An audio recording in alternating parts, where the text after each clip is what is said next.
I want to make sure that I acknowledge the sponsor of the show, Tiege Hanley, because Tiege Hanley sent me this new pack.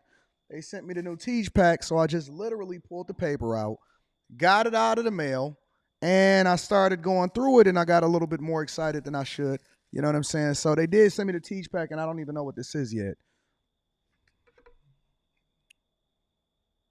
So I'm assuming this is what you get when you first order your Tiege, and I don't know what this is. Oh, this is dope. This is absolutely dope. Is this a nail kit? Ladies, get this for the fellas. Fellas, don't wait for the ladies to get it for you. This is free. This just comes with it. 30% off your first order plus 20% off for life. Literally. Oh, snaps. I didn't know that they were sending it like this. Real talk. So this is the nail kit that they sending you. All right. So now you ain't looking like a dusty. This is a free gift straight from Tiege for the people that ordered the Tiege. They got the small one for the little hands like mine's. They got the big joints for your toenails. And then they got the joints at the bottom too. You know what I'm saying? For y'all that's a little bit more crustier than usual. All right. So that's one of the free gifts that Tiege got inside of the pack. And then what is this? Says squeeze a quarter size amount of Tiege Hanley body wash on the center of the wet bristles. Lather, scrub, rinse, and repeat for the perfectly satisfying wash every time. So that's inside of there also, right? Ooh, I can get my rubber ducky on right here. You know what I'm saying? So shout out to Tiege for sending me that uncomplicated skincare for men. And then what we got in here? We got the actual Tiege pack, right? So this is the normal Tiege pack. But then they gave me the supersized joint for the people. They wanted me to show the people exactly what they got when they ordered that first Tiege pack, when you're getting your 30% off your first order, and then you get your free gifts. You get 2 free gifts, and then the 20% off for life. So the 20% off for life is a new thing. And, dang, I ain't even got my keys on me to open this up. Maybe I can use the little nail clipper thing. I ain't got to buy no nail clipper for my new joint downtown. And then you get all of the washes, all of the scrubs, all of the AM, the PMs, and all of that stuff. So you got the whole thing inside of there for you to make sure you take care of yourself. But you got to make sure you take care of it every day, right? We don't want to miss days. We don't want to be looking like dusties. It does not absolve you from being able to make sure that you brush your teeth. Brush your teeth. It don't fix the teeth problem. Don't fix you ironing your clothes. Don't fix you being able to take care of your business. But it absolutely makes sure that your skin is phenomenal, even when you go in between shaves. You know what I'm saying? So shout out to Tiege Hanley. We absolutely appreciate you. Thank you for continuing to hold us down. I might do an official Tiege commercial, but I like just talking authentically to the people. I like giving the people the authentic look of what it is that you're dealing with, and I want you to hear from me personally. Because anybody can do that little pitch and they can make some little videos, but very few of us can actually speak to the products of exactly what it is that you're supposed to use. So yeah, Tiege Hanley, 30% off your first order and then 20% off for life. That's the Anton Daniels pack, 20% off for life. Using any other Tiege pack, make sure that you go ahead and let that go. And make sure you tap into the link that's in the description and take care of it, all right?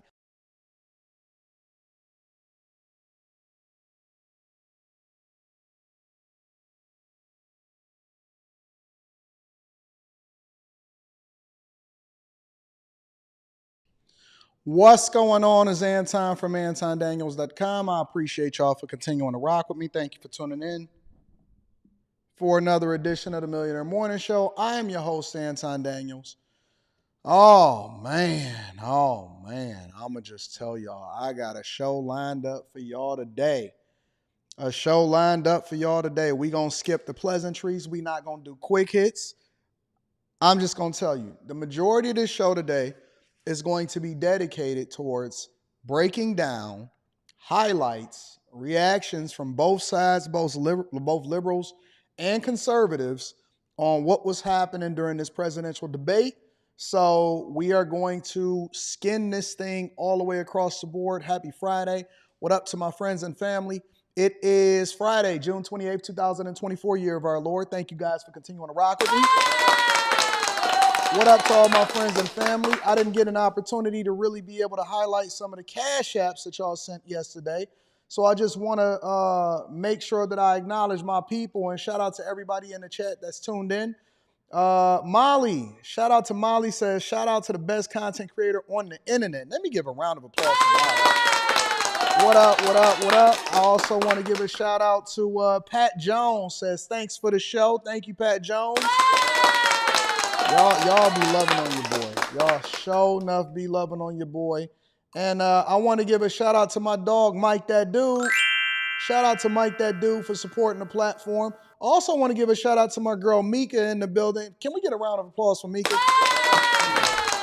If it wasn't for Mika, I'm not even sure that we would have did the show that we did last night.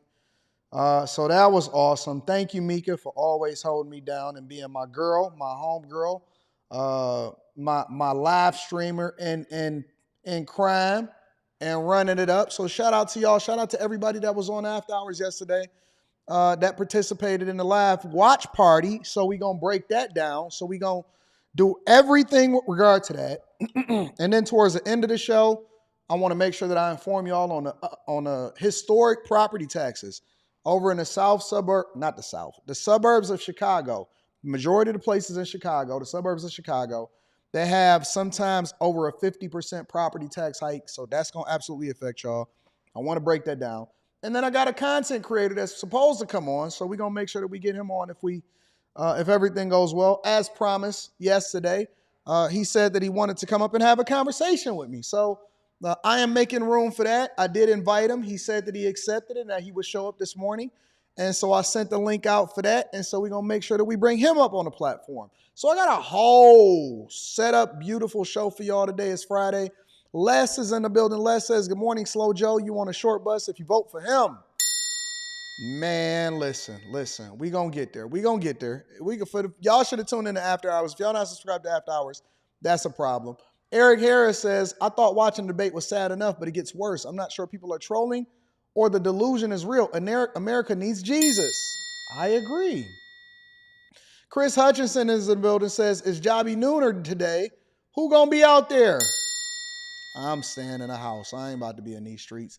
Chase Barnes says, happy Friday, AD and peeps. So your cover photo on title had me laughing hard. You look like guys. I think we just lost our democracy. Execute Order 66. Shout out to Chase Barnes. You know, all of my cover photos, including the one that I took today for this show, is out in the streets. I took that this morning. So every day, I'm out there taking beautiful photos and vlogging and dropping content for y'all. And so I work very, very, very hard. Molly, I did acknowledge your Cash App. Thank you, love, for supporting the platform. Thank you, baby. You are absolutely one of the brightest things that happened to the show as far as the supporters of what we do over here. Make sure y'all tap into the Patreon. Link is in the description as well as pinned to the top of the chat. Also, shout out to Tiege Hanley. So Tiege Hanley, ladies and gentlemen, 40% off your first order, 20% off for life. If you are using any other Tiege pack, I'm not listening to you. If you are rocking with any other Tiege pack, I'm not listening to you. First of all, let me give a round of applause for Tiege Hanley. As of yesterday, as of the 27th of June, me, myself, and Tiege, we decided to extend our partnership.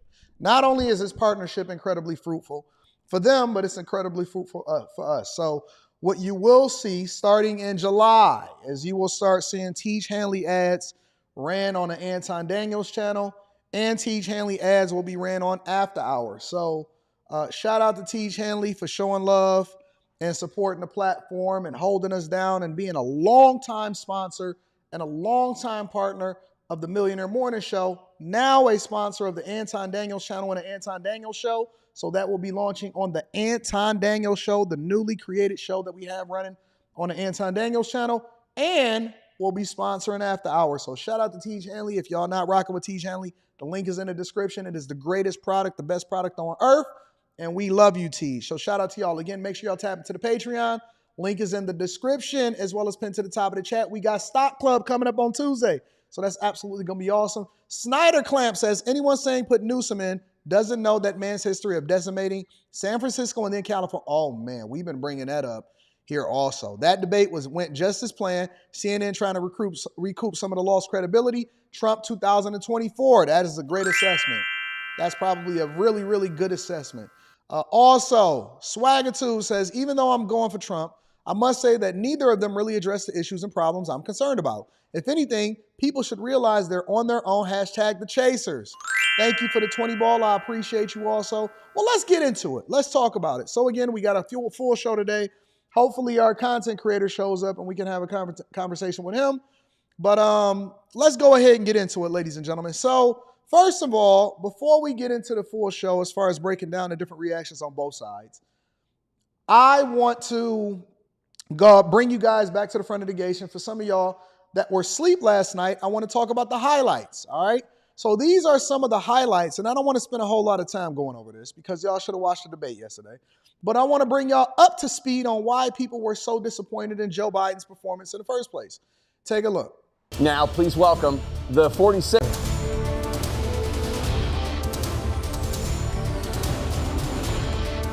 Great to be here. Thank you. Shout out to Chris James. And please welcome the 45th President of the United States, Donald Trump.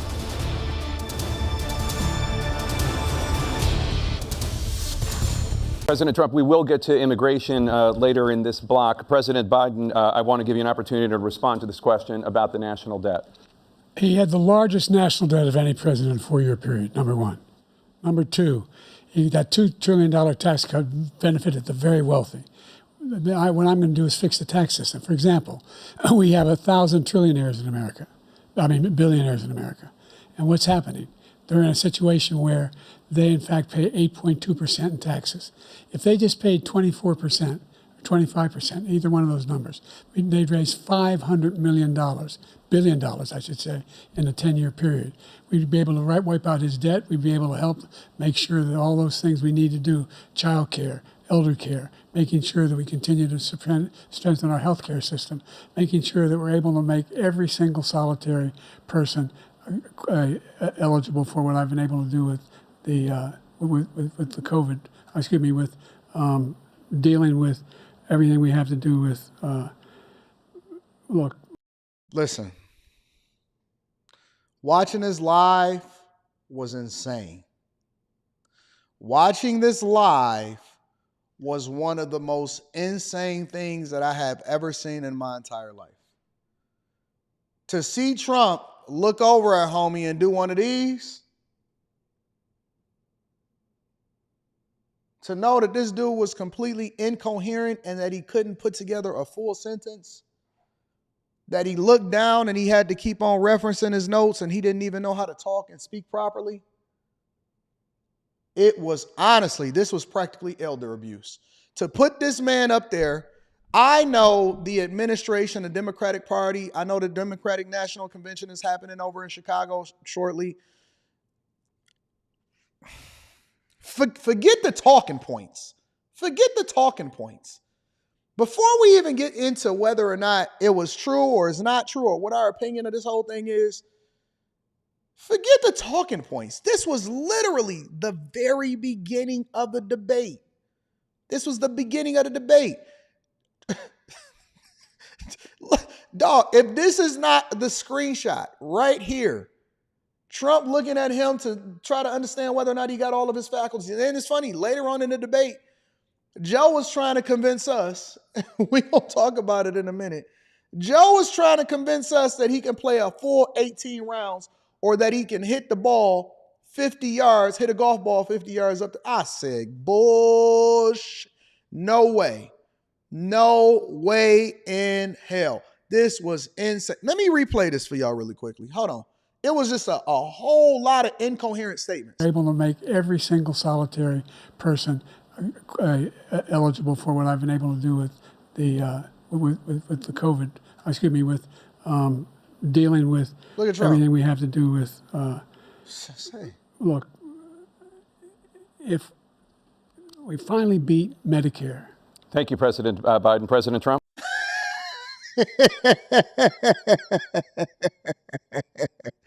Yo, I don't know whether to laugh or to cry. I don't know whether, honestly, I don't know whether we should laugh or we should cry. This was crazy to see it in real time with no edits, no cuts, no none of that. This dude said if we beat If we finally beat Medicare, if we finally beat Medicare, what the if we finally beat Medicare, man, I'm telling you, this guy had to have a diaper on up there. No way. No way that I would parade my elder out there, my great, great, great, great, great grandmother out there. And you know, the crazy part about it is that they only 3 years apart. You know what this debate taught me, honestly? Because we already knew what it was. All they did was parade him out there to confirm what we already believed. This told me that I am going to make sure every single day going forward.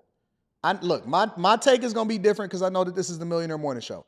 This debate and the first parts of this debate told me that what I'm going to do going forward is make sure that I dedicate myself to the gym, that I eat only fruits and vegetables for the majority of the time, and that I'm going to focus 100% on my health. Because the difference in how these guys is, I mean, you know, Trump ain't the model of great health or himself, but he got all of his faculties. He knows how to communicate effectively. You could tell he got all of his marbles up there. He's not going to stand in front of Putin and Kim Jong-un and look stupid.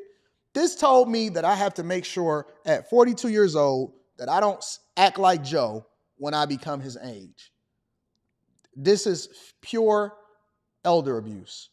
That's what this debate taught me. We already knew that Joe had none of his faculties. We already knew that he's not even running the White House at all. I don't believe that Joe is running the White House at all.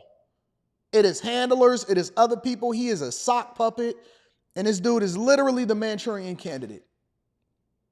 No way in hell you're going to sit here and tell me that this is a person that should be running the free world.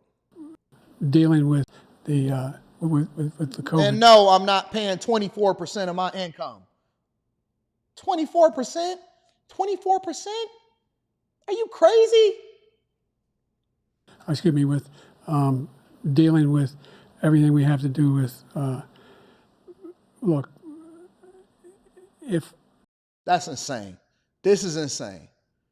This is crazy. No way in the world we should be sitting here looking at this man fumble this. Somebody need to be fired for parading that man out there. Somebody need to be fired for even telling him that he need to be running for president again. He didn't even do a good job the first time, and now this dude is losing more faculties. And then they're going to do the comb over it. Man, get out of here, bro. We finally beat Medicare. Thank you, President. And then they just stopped him. Like, thank you, President Biden. President Trump? Well, he's right. He did beat Medicare. He beat it to death, and he's destroying Medicare.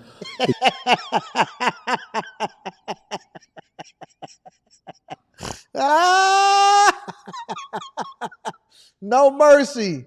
No mercy.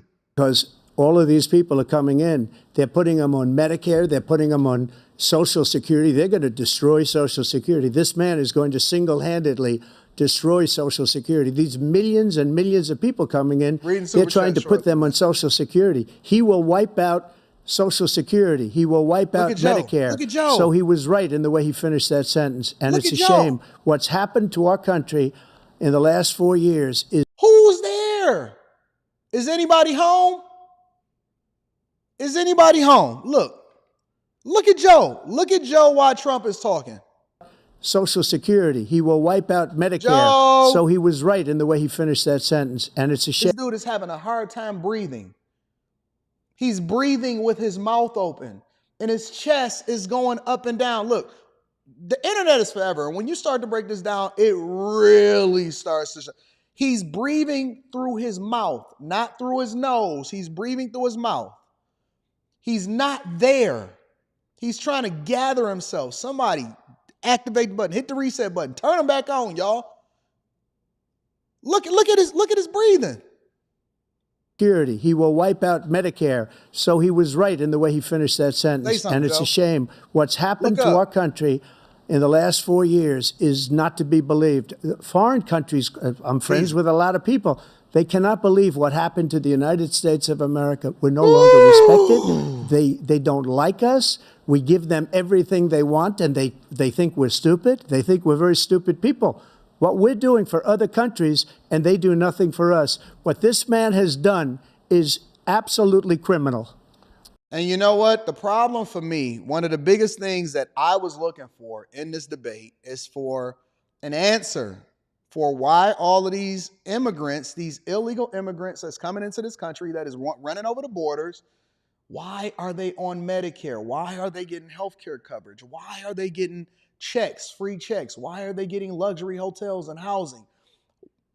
Who's going to be accountable and responsible for all of the Americans and the cops that's getting shot at and shot, and the different people that are dying as a result or at the hands of a lot of these guys that's coming into this country? What about these flights of these people flying over into this? Yo, it's bad. It's bad. And that was the main thing. If there was anything that the Democratic Party fumbled over the last 4 years that is indisputable amongst anybody, is how can you leave the borders completely open and then sue Texas for trying to protect the borders and then make people come in here legally, not illegally, legally. President Trump, staying on the topic of immigration, you've said that you're going to carry out, quote, the largest domestic deportation operation in American history, unquote. Does that mean that you will deport every undocumented immigrant in America, including those who have jobs, including those whose spouses are citizens, and including those who have lived here for decades? And if so, how will you do it? Just 1 second. He said we killed 3 people. The people we killed are al-Baghdadi and Soleimani, the 2 greatest terrorists, biggest terrorists anywhere in the world. And it had a huge impact on everything, not just border, on everything. He's the one that killed people with the bad water, including hundreds of thousands of people dying and also killing our citizens when they come in. We are living right now in a rat's nest. They're killing our people in New York, in California, in every state in the union, because we don't have borders anymore. Every state is now a border. And because of his ridiculous, insane, and very stupid policies, people are coming in and they're killing our citizens at a level that we've never seen. We call it migrant crime. I call it Biden migrant crime. They're killing our citizens at a level that we've never seen before. And you're reading it like these 3 incredible young girls over the last few days.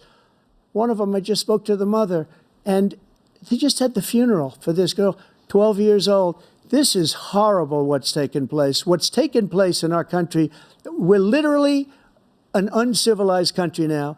He doesn't want it to be. He just doesn't know. He opened the borders. Nobody's ever seen anything like. And we have to get a lot of these people out, and we have to get them out fast because they're going to destroy our country. Just take a look at where they're living. They're living in luxury hotels. That's insane. And not only are they living in luxury hotels, the hotel owners are charging literally record prices in order to make sure that they keep these people, and they don't have to maintain the hotels because they know that the migrants is there and that the people is going to pay regardless and that the administration is going to pay regardless. I mean, listen, I've covered this migrant crisis extensively. I've probably done no less than 300 shows with something at some point including the migrant crisis over the last 3 years. No less than 300 shows, and it is insane. It is insane. We've tried to figure it out. We tried to figure out where the money was going, where all of these billions of dollars is going. As of right now, Chicago has spent over $400 million. New York has spent considerably more. Denver is just ran roughshod. Ditto for LA. Hiding migrants in Boston Airport. Atlanta is just crazy. They all over the country. We're not even going to talk about Arizona. And Biden didn't speak to any of it. Any of it. And you don't need a bipartisan agreement in order to protect our borders. That is a responsibility that is leveled on the national government, and you don't need bipartisan support to do so. It's crazy. And he had no answer for it. Zero answer for it.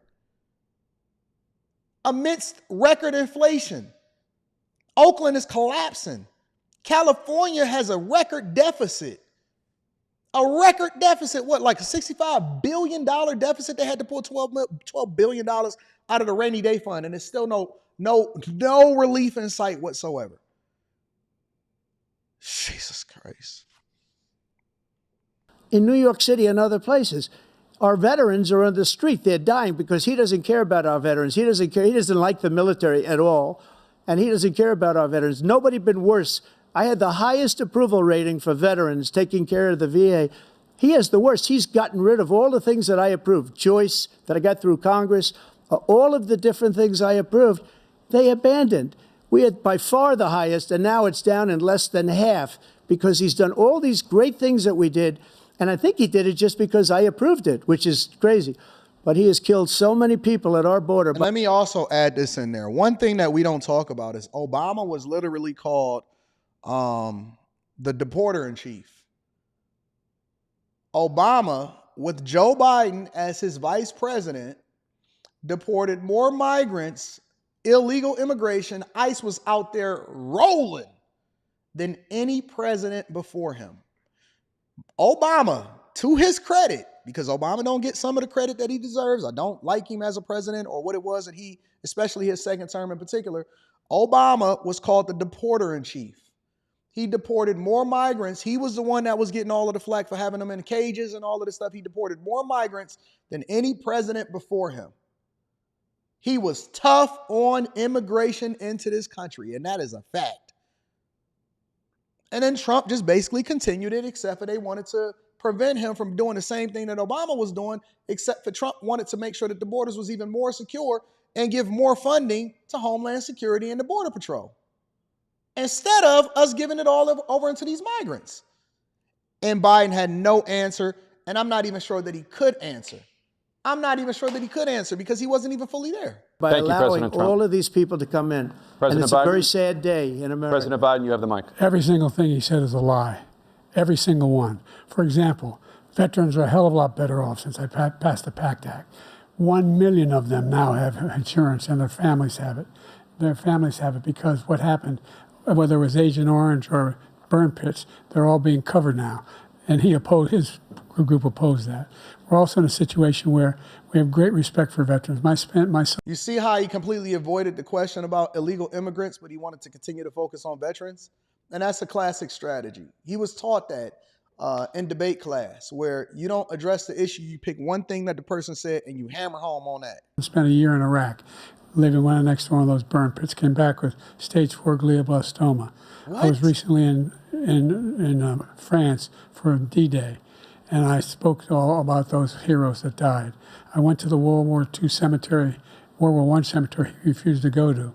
He was standing with his 4-star general, and he told me, he said, I don't want to go in there because they're a bunch of losers and suckers. My son was not a loser, was not a sucker. You're the sucker. You're the loser. President Trump? You see how he just completely deflected? First of all, that was a made-up quote, suckers and losers. They made it up. It was in a third-rate magazine that's failing, like many of these magazines. He made that up. He put it in commercials. We've notified him. We had 19 people that said I didn't say it. And think of this. Who would say I'm at a cemetery or I'm talking about our veterans? Because nobody's taken better care. I'm so glad this came up, and he brought it up. There's nobody that's taken better care of our soldiers than I have. To think that I would, in front of generals and others, say suckers and losers. We have 19 people that said it was never said by me. It was made up by him, just like Russia was made up, just like the 51 intelligence agents are made up, just like the new thing with the 16 economists are talking. It's the same thing. 51 intelligence agents said that the laptop was Russia disinformation. It wasn't. That came from his son, Hunter. It wasn't Russia disinformation. He made up the suckers and losers story. He should apologize to me right now. 4-star general standing to your side who was on your staff who said you said it, period. That's number one.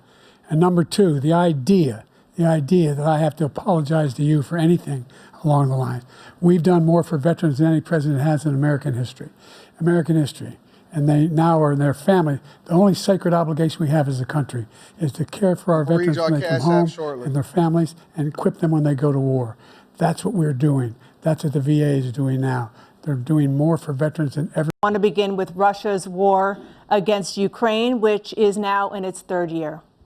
Former President Trump, Russian President Vladimir Putin says he'll only end this war if Russia keeps the Ukrainian territory it has already claimed and Ukraine abandons its bid to join NATO. Are Putin's terms acceptable to you? First of all, our veterans and our soldiers can't stand this guy. They can't stand him. They think he's the worst commander-in-chief, if that's what you call him, that we've ever had. They can't stand him. So let's get that straight. And they like me more than just about any of them. And that's based on every single bit of information. As far as Russia and Ukraine, if we had a real president, the president that knew, that was respected by Putin, he would have never invaded Ukraine. A lot of people are dead right now, much more than people know. You know, they talk about numbers. You can double those numbers, maybe triple those numbers. He did nothing to stop it. In fact, I think he encouraged Russia from going in.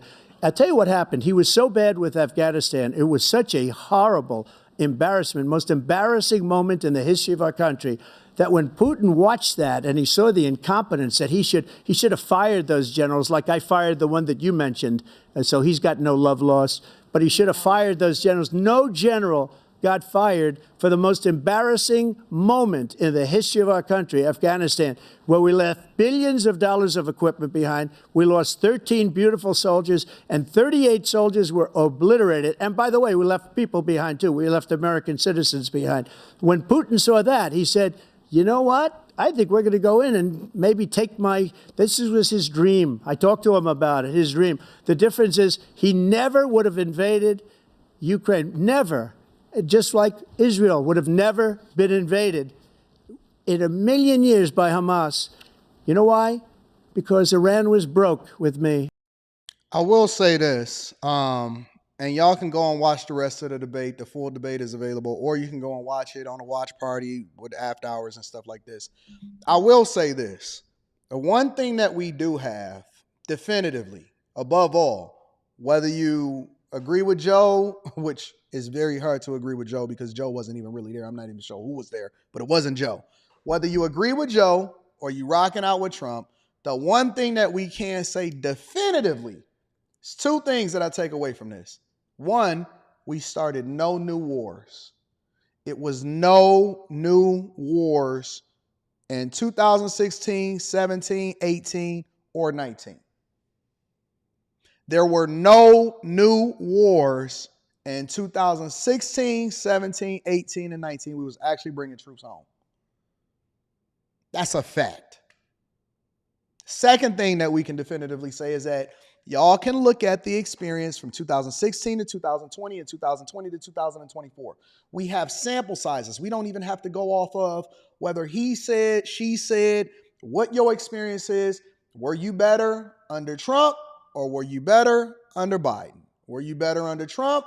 You got a 8-year sample size to say, okay, I lived through these 4 years and I lived through these 4 years. What was it like for me and my family and the opportunities and the money in 2016 through 2020 and 2020 through 2024? We don't have to go off of whether we like them, whether we dislike them. How was your life under both? And that's all I'm going to say about that. So as far as the highlights are concerned, it's pretty insane. It's absolutely insane to think that this is even a choice, that we even have to sit here and debate whether or not it makes sense to vote for one person over the other. Let me first acknowledge my dog, Chris James. Shout out to Chris James, bro. Thank you. Says, so let's have a great day today. Thank you, my friend, on Cash App. And then Brian Hunter says Trump looked like the winner of round one. Oh, no, he was definitively the winner. He was the winner by default. And Vivek. Five Brown was getting on me for not saying it right. I was saying Vivek. It's Vivek. Vivek said it. He said all Trump had to go in was do him. And the fact that they even accepted this debate in the first place as far as on the Biden side was crazy. I would never let that happen. J-Rock24K says, I had the subtitles on and I still couldn't understand y'all president. That's your president too. He all of our president. David Simpson Jr. says, don't watch a televised political debate for specifics. You'll be disappointed every time. Oh, no, it was the best. It was better than Drake versus Kendrick Lamar. Steven Slayer 1 says Biden got bodied. Man, that was elder abuse. Shout out to Manders 3026 says, finally, I made it for the earlier time on the live stream. Great show as always. Never disappointed. Shout out to my girl Manders. I appreciate you. Will Getting To It says, the look on Trump's face is priceless. I can't stop thinking about the Simpsons episode with Orange Trump. Man, it's insane out here. David Simpson Jr. says Biden is the result of being in politics for 40 plus years. T. Curry, shout out to T. Curry, says we should get rid of the president position and let people just vote on what's best for the country. Nah, we need the president's position. I can't agree with you on that one. Shout out to Chase Barnes, says, look up Joe Say Cheese. All right, I'll have to look at it. Shout out to my girl P. Shank. P. Shank says, good morning, Mr. Anton Daniels. Millionaire Morning Show, watching Sleepy Joe. Wow. J Dub says it was embarrassing watching Biden. Shout out to J Dubs. I appreciate you. Chris Hutchinson says, luxury hotels? No wonder Hampton Inns are $200 a night. Hotels are giving government check housing randoms, so regular travelers are getting crunched. Yeah, because they ain't pressed for no money. They ain't got to compete no more. They're getting subsidized. Ash, shout out to my dog Ash, says, AD, Biden was so bad when I retired from the military in 2022, I turned down my retirement certificate with Biden's signature and opted for a resigned certificate with Trump's signature. Trump was my commander-in-chief. That's straight from the people that's retired in the military. So there you go. Chris James, shout out to Chris James. I'm going to be in Detroit in August for the Afrobeats festivals and business. I need some spots to go. I'm going to be at the Afrobeats festival too. Chris James. Hey, hit me up. DM me, Chris James. We'll kick it, bro. Shout out to my dog. I appreciate y'all. All right, so let's get it from another perspective, all right? Let's get it from another perspective. Let's spin the block, and let's talk about the Democrats, right? Because, again, I'm not sure whose idea it was to let Biden come up on that panel and up on that stage in the first place, but they are in a full, and when I say full, I mean full-blown panic mode. Check it out. Joe Biden's age, of course, was already a talking point before the debate. It was amplified as well, not just in a cognitive sense.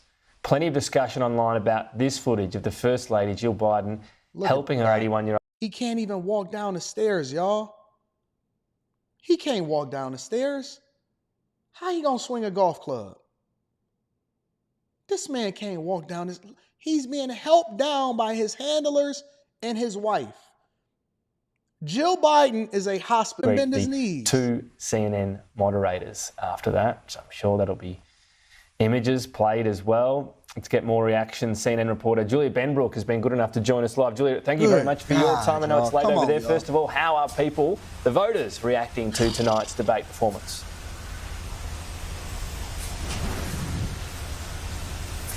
Well, it will be interesting to see what the reaction is like tomorrow. These two candidates came into this debate essentially tied in nationwide polls. But we are hearing some reaction. There are some Democratic Party officials who have privately expressed concern about Biden's performance in this debate. Hey, and shout out to the people that was saying what up, though, while I was vlogging early this morning on my way into the studio today. Citing some of those more shaky moments that he had. There was an interview with Vice President Kamala Harris on CNN shortly after the debate where she said it's not about these 90 minutes. It's about the last 3.5 years and the work that their administration has done for the American people. But when you talking about Kamala in charge, the czar of the borders that didn't do anything? Forget all of this. We ain't trying to hear all of that. I might pull up a Kamala Harris interview. I didn't even know she was talking. But look, right after that, they did the walk of shame. They did the staged, we're going to go to the Waffle House and go and see the people over in Atlanta right after that. Got the camera stage. Look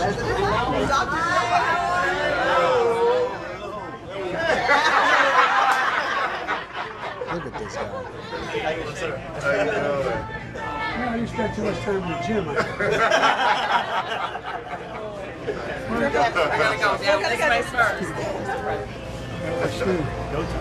My daughter went to Tulane. Yeah, no.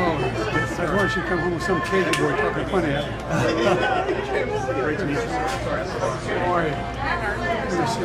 You know what I'll be watching a lot of times? And maybe it's just the way that I was raised. I'm watching a Secret Service agent the whole time. I watch the Secret Service agent because I look to see what his reactions are when he's shaking people's hand and stuff like that. I already know Joe is a Manchurian candidate, but I'm always looking at the Secret Service agent to see what his reactions are, where his eyes are going, who he's watching, who he's paying attention to. That's the thing that I look at most of the time. Hey, man, how you doing? Good to see you. Out here. Mr. President, how do you think we did tonight? What we got now? Look, they gave him some money in his hand. How does he even know what the amount is going to be? That's how staged this is. This is not real. This is not him really tapping into the people, y'all. It's so staged that he already had $20 in his hand and up his sleeve, like $20, $40 in his hand and up his sleeve to ultimately hand to the person. Look, back it up for a minute. Check it out. He already pulling the money out. Hey, man, how you doing? Got it in his hand. Mr. President, how do you think we did tonight? Look. What we got now? We got an order here Order for somewhere. Biden. I don't have it, but how do you think you did tonight? How we I doing guess today? you have it? I have your food ready. Oh.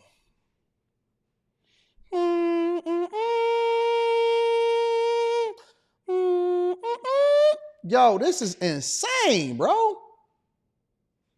You already got the... Come on, man. Order for Biden. We called it in ahead of time.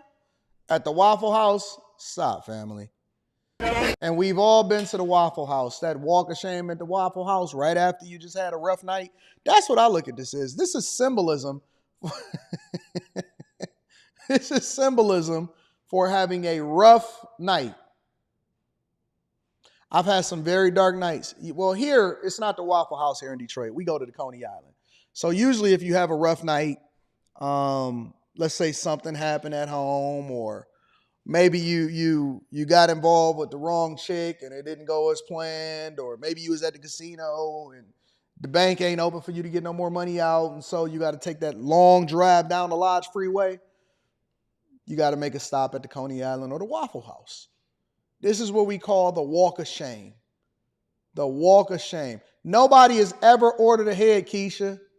Nobody has ever ordered ahead at the Waffle House.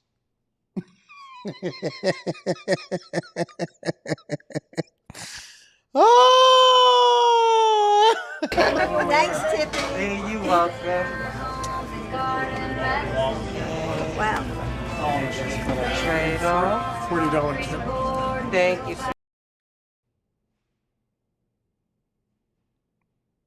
They should be ashamed of themselves. Anyways, let's move over to Chuck Todd over at NBC News, because we want to get it from all news outlets so that we get a full view of exactly what the sentiment of the people is on the liberal side, on the conservative side, and then we go from there. I want to get right over to our chief political analyst, NBC's Chuck Todd. Chuck, this was quite the debate for a variety of reasons. It was a debate unlike any other we've seen. I want to get your analysis immediately right after this debate and what it means. Look, we began this conversation before this debate. You know, one of the things was, would either candidate look like the caricature that the other campaign has been trying to paint of him?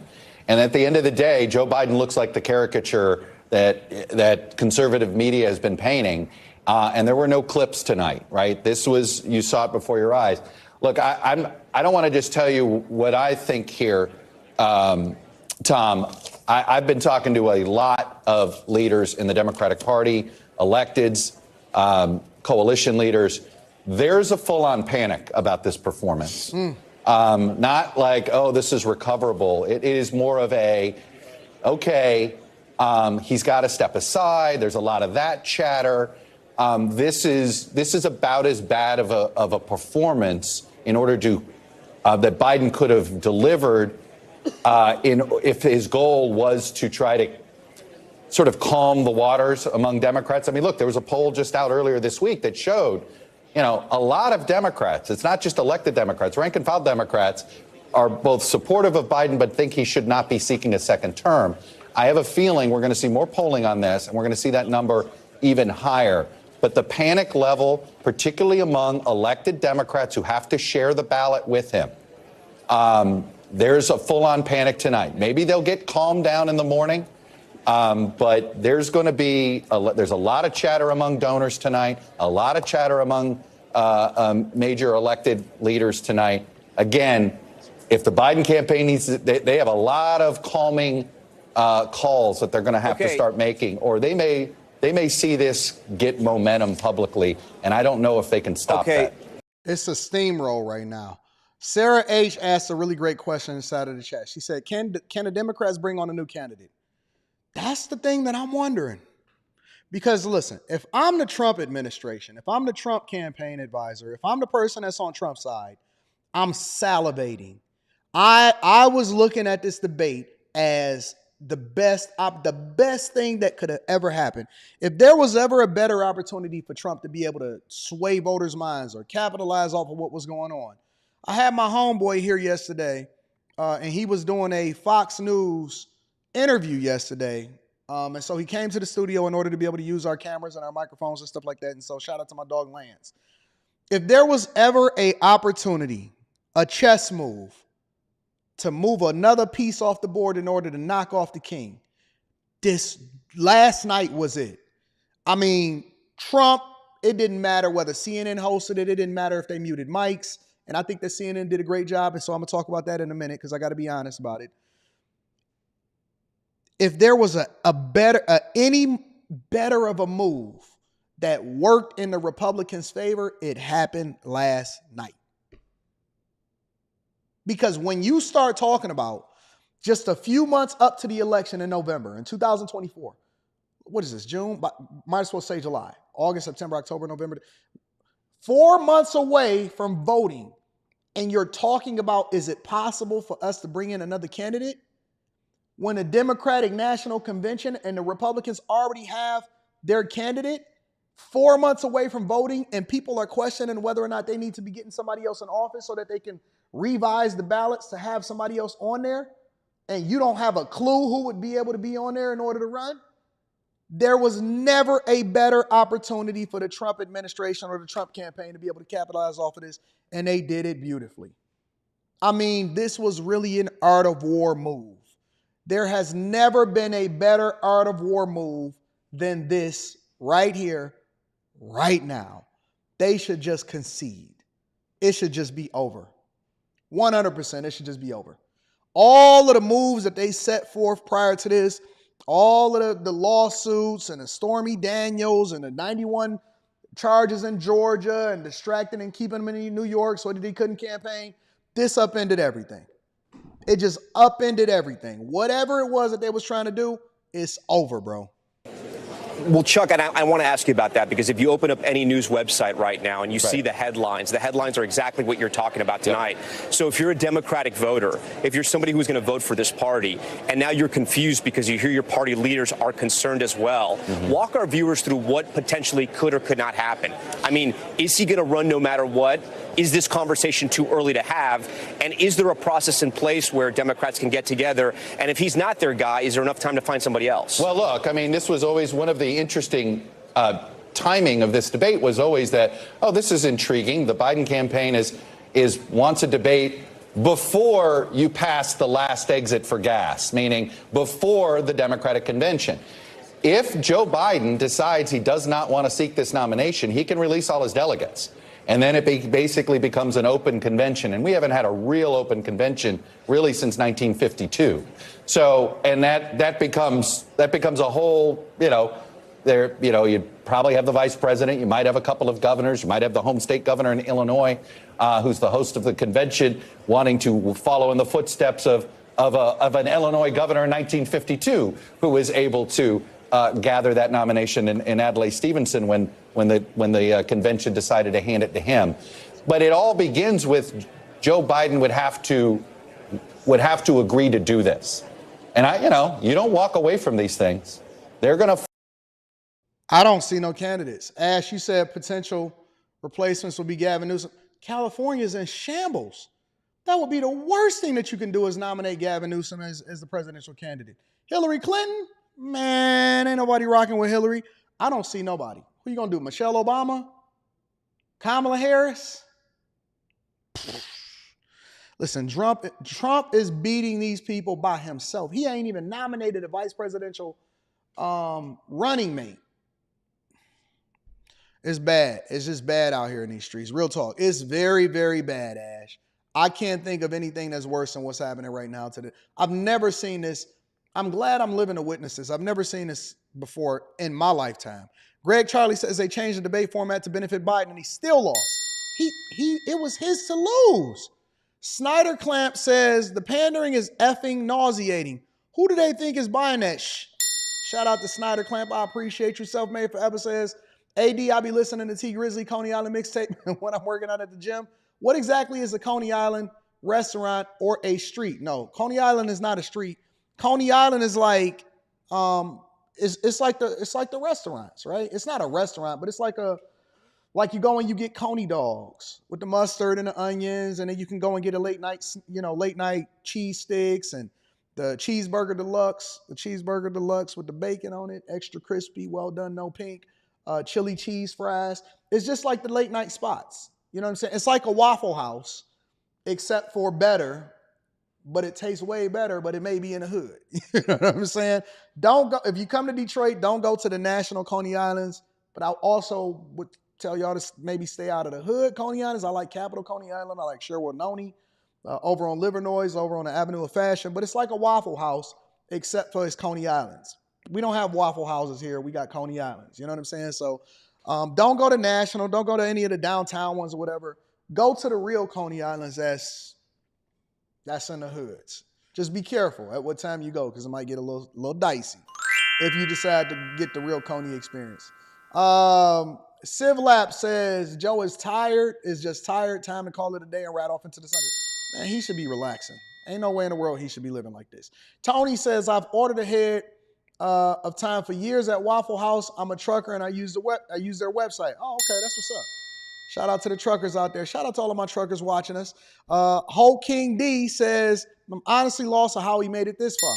I do, because it's marketing and props and handlers and all of that stuff. Stephen Hightower says, knowing the Dems, they're going to quadruple down, let Trump have his 4 years and come back next time.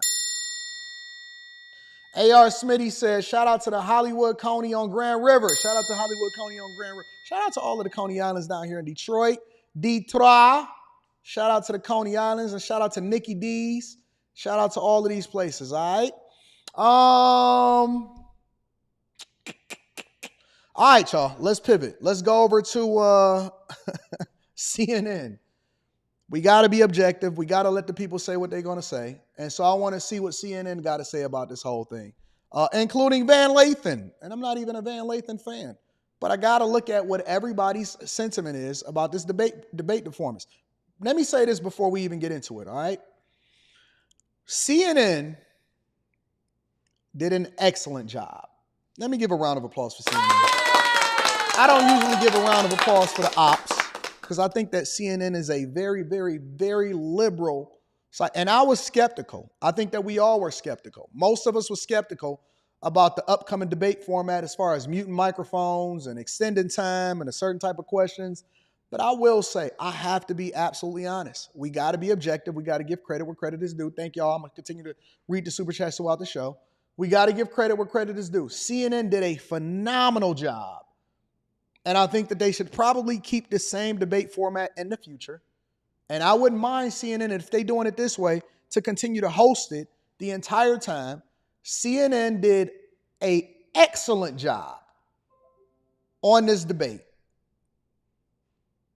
That's my personal opinion. I'm not even a fan of CNN. I absolutely despise some of the talking points that CNN have. But as far as the debate itself, they did an excellent job. An excellent job. Van Jones, I'm sorry. Not Van Lathan, you're right. Van Jones. They did an excellent job hosting this debate, and I got to say kudos to them. We were all skeptical, but they did an excellent job, and I got to give them credit, all right? Let's continue on with the show. Let's see what CNN had to say about this whole thing. The president and former president making their way off the CNN debate stage. Looks like Jill Biden, the first lady, has come out. Former President Trump walking Trump just off walked the off. stage. Trump didn't shake no. I just realized that. While we was paying attention to Jill Biden helping Trump off the stage, helping Biden off the stage, Trump just walked into the back. He was like, all right, we did what we needed to do. We cooked him, and then we're going to get on up out of here. First debate of the 2024 campaign and the earliest presidential debate ever now in the books and in front of the voters. Tonight, along with Aaron Burnett, the first word on what those voters might make of it from our political professionals, from our CNN Flash poll and swing state focus group. We'll be talking to surrogates, including Vice President Harris, getting fact checks from our Daniel Dale and new reporting from inside both campaigns. With me here, CNN political commentator Scott Jennings, Kate Bedingfield, David Urban, Van Jones, Alyssa Farr Griffin, and Newsnight anchor Abby Phillip, and David Axelrod, and CNN chief national correspondent John King. John, let me start with you. Your thoughts? Anderson, this was a game-changing debate in the sense that right now, as we speak, there is a deep, a wide, and a very aggressive panic in the Democratic Party. It started minutes into the debate, and it continues right now. It involves party strategists. It involves elected officials. It involves fundraisers. Thank y'all. And they're having conversations about the president's performance, which they think was dismal, which they think will hurt other people down the party in the ticket. And they're having conversations about what they should do about it. Some of those conversations include, should we go to the White House and ask the president to step aside? Other of the conversations are about, should prominent Democrats go public with that call? Because they feel this debate was so terrible. When you have people within your own party that's saying that we don't even want to be on a party ticket with you because you're making us look bad, that we might have to go to the White House or we might have to publicly speak against the the administration because it was so bad, that's bad. I have never seen this in my lifetime. And granted, I'm only 42 years old, so I've lived through the Obama administration. I've lived through the Trump administration. Now I've lived through the Biden administration. I've lived through both Bushes, the Clinton administration. So I've seen a lot. I've seen a lot of things in my life. And I thought personally that the second Bush was the most incompetent leader. He was good at dodging shoes. But I thought that the second Bush did the worst job inside of the White House that I've ever seen. And we gave him 8 years. 8 years. Candace Owens is starting to address a lot of that 9/11 stuff, but that's a whole nother conversation.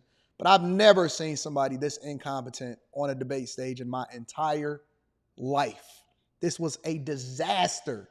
Well, I guess it depends on what side of the fence you're standing on. They do say in moments in the debate later, the president got better and got his footing, but then at the end, even his closing statement was a little halting. The contrast between the two candidates. Let me be clear. None of them, and a lot of Republicans, don't think Donald Trump had a great night. Donald Trump broke the fact-check machine more than I can count tonight. That will be on the record as we go forward. He refused to answer some very specific and direct questions about his conduct, about January 6th and what all. So that will be dealt with out there. And sometimes there's a parallel universe between the political elites and the American people. It'd be nice to see what the voters say. But I can tell you, it started minutes in. It started with the first couple of answers, and it has continued throughout the night from a, oh my God, oh my God, oh my God, to what do we do about this? And it involves very senior people in the Democratic Party, including elected officials, saying we have a problem. And just to co-sign what John is saying, I mean, the panic that I am hearing from Democrats is not like anything that I have heard in this campaign so far. And a lot of it has to do with, first of all, there was a deep frustration about Trump's lies. I mean, he lied a lot tonight. Right. But the problem for Biden was that Trump was able to take sometimes incredible falsehoods and turn them into some kind of argument, whereas Biden's answers were, in a lot of cases, not coherent, deeply problematic, that he was not able to take pretty straightforward answers and answer them to the American public, and then also at some points bringing things up that teed up Trump attacks. So there's a real concern here tonight that there's been some real damage done that cannot be undone. Biden solidified the perception among voters, but especially among his base. They were hoping that tonight would be a game changer. They are now seeing a president who is in the White House, who they do not necessarily believe can do this for another 4 years. David Axelrod? Look, I can't argue with either of them about how Democratic leaders are reacting to this poll. We said at the beginning that each person had a fundamental goal. And for Biden, that goal was to appear energetic, engaged, and look like someone who is capable of serving for another 4 years. That's pretty sad. A leader of the free world, the goal was to look competent. They're saying this right in front of our face, that Biden's goal, the handlers, the people on the Democratic side, they said that the goal for Biden was to look energetic. Ray, yes, they did. They did just say that. They said that the goal was for him to appear energetic, engaged, competent, show that he had some life in him, some vigor. That was the goal, to pump him up full of steroids, to give him all of the stuff that they give the NFL players so that they can get all of that energy. Give him a monster drink, get that heart rate going, see the blood flowing through his face. Jesus Christ. We having a debate about serious issues: immigration, inflation, the military, Ukraine, national security, soldiers, veterans. And the goal wasn't to communicate what the next 4 years was supposed to be. It was so that he can look competent, so he can show that he has some life in him, so that he can survive, not thrive, not run the country, but that he could survive another 4 years. This is coming straight from CNN. That was the goal. Hey, man, show that you got some life in you, buddy. Put your teeth together. Don't breathe out of your mouth so much. For president, that was job number one. I actually think he scored a bunch of points. I think if you just judge this on sort of policy stuff, he did score a bunch of points on issues like abortion, for example, on some of the economic issues. But there is a feeling. Should have gave that boy a honey pack. A sense of shock, actually, how he came out at the beginning of this debate, how his voice sounded. He seemed a little disoriented. He did get stronger as the debate went on, but by that time, I think the panic had set in, and I think you're going to hear discussions that I don't know will lead to anything. But there are going to be discussions about whether he should continue. And I think part of it is Donald Trump did not meet his mission either. He could not resist the the temptation to be nasty, to prevaricate about a whole bunch of things all that time. So what advantage of? Being an okay debate by Joe Biden, I'm living in a parallel universe. It was an unmitigated disaster for President Biden from the second he walked out to the closing statement. The biggest issue for Democrats is abortion, and he couldn't give an answer. He gave an answer, he couldn't even give a coherent answer on the biggest issue for Democrats tonight. I've heard from leading Democrats across the United States, elected governors, congressmen, who are texting me and saying, I'm worried I'm going to lose if Joe Biden's at the top of the ticket. Governors, congressmen, they got a lot banking on this. Now, see how they telling you? They telling you to play. Look, man, look. We support the establishment because we got a lot riding on this. They texting him saying, hey, man, we worried. We's worried, boss. We's worried, boss. What are they worried about? They're worried that if Joe Biden stays right there, listen, forget the presidency. They like, we don't care about the presidency. We don't even care about Joe no more. He making us look bad, so much so to where if he stays on the ticket and people just vote straight Republican or straight Democrat and they just vote straight down the line, we worry we not even going to get elected in our own state no more. We got a lot riding on Joe. It's bad out here in these streets. The fact that he's just looking incompetent is making us look bad out here in these streets. And I don't blame him because all y'all getting up out of there. Congress members, House of Representatives, governors, you got to go. Somebody get Maxine Waters on the phone. Bob Casey, I promise you tonight, in the state of Pennsylvania, is thrown up in his mouth because he knows if he's got to stand next to Joe Biden, he's going down in Pennsylvania. If he's on the ticket, I don't know how it's going to work. Yeah, look, it was a really disappointing debate performance from Joe Biden. I don't think there's any other way to slice it. His biggest issue that he had to prove to the American people was that he had the energy, he had the stamina, and he didn't do that. And so I think that is of concern, and I think for a lot of Democrats that's very disappointing. I will say Donald Trump also had some really rough moments in this debate. And, talking to the Biden campaign, they say They trying to spin it, but they can't do it successfully. their dials started really moving away from Trump as he was increasing his personal attacks on Biden. So I think there was a lot about his kind of character and the kind of personal nastiness that he was putting on display. If the worst thing you that could doesn't say help is him that he with called the swing Biden voters out. that he needs. And I also think you saw him Hold his continue L. to get sort of more and more animated across the course of the debate and, give some really problematic answers about January 6th, some really problematic answers about Putin. So, Donald Trump did not get off scot-free tonight by any stretch. But look, there is no two ways about it. That was not a good debate for Joe Biden. Ben? That was painful.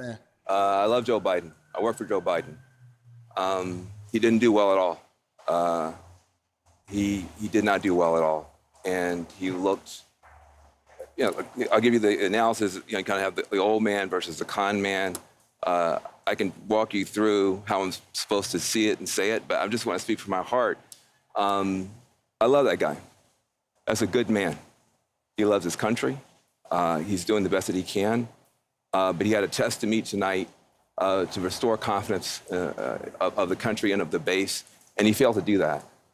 And I think there's a lot of people who are going to want to see him consider taking a different course now. We're still far from our convention, and there is time for this party to figure out a different way forward if he will allow us to do that. But that was not what we needed from Joe Biden, and it's personally painful for a lot of people. It's not just panic, it's pain for what we saw tonight. And if Vainglorious. Vainglorious. I've worked for Joe Biden, and it was painful. I mean, that guy loves his country. He's doing the best that he can. But, we're some ways away from the Democratic National Convention in Chicago, home sanctuary city. Brandon Johnson, Tiffany Henyard going to be right up the street. Maybe she's going to be at the Democratic National Convention. And if he will allow you to, because at no point in history has an incumbent that is running for president, not in my lifetime, an incumbent that's running for president conceded and said right before the Democratic National Convention or right before the Republican National Convention, we're going to go ahead and get somebody else that's in. This is a disaster. Disaster of epic proportions. A disaster all across the board.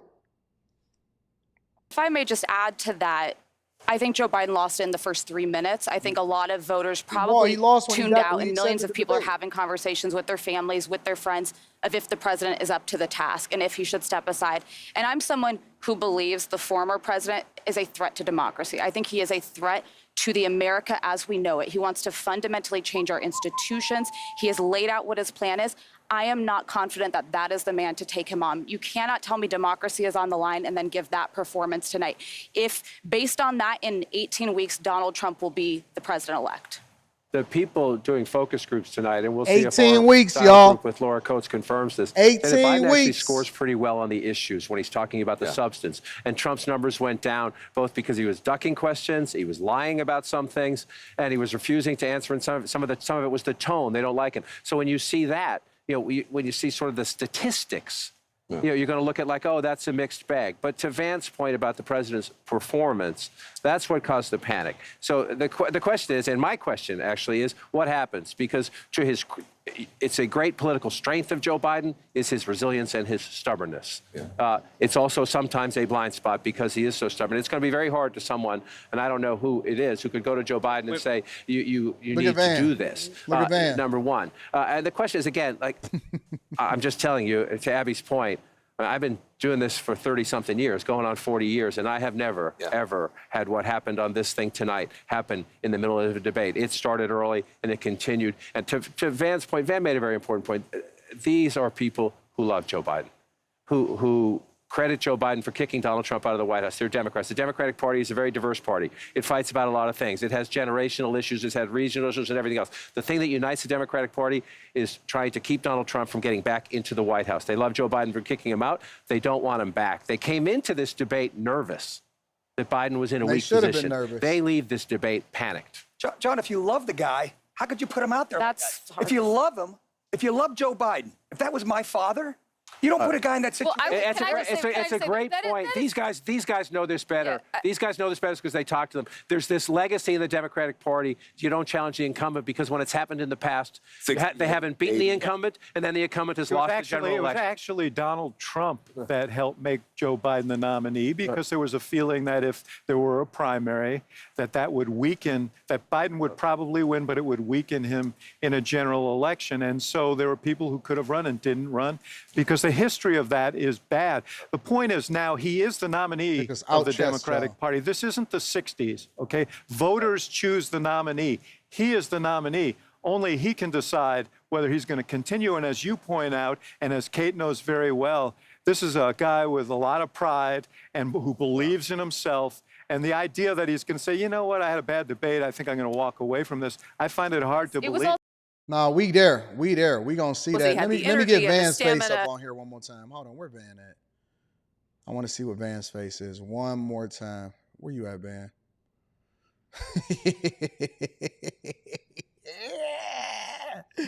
Shout out to Van Jones, Van Glorious. Shout out to Van Jones. Let me read some of these super chats, and we're gonna get it from the conservative side. I want to get Fox News' side of this. Oh, no, HR is watching, says, making creepy Clinton and bad Bush look good again. It's bad when somebody is so bad that they're making everybody else look good as a result of it. Hut Soldier says, they said Biden had a cold, but he's at Waffle House shaking hands. You know this is all cap. January Man says, Joe debate staff effed around and found out that Adderall prune juice cocktail hit different.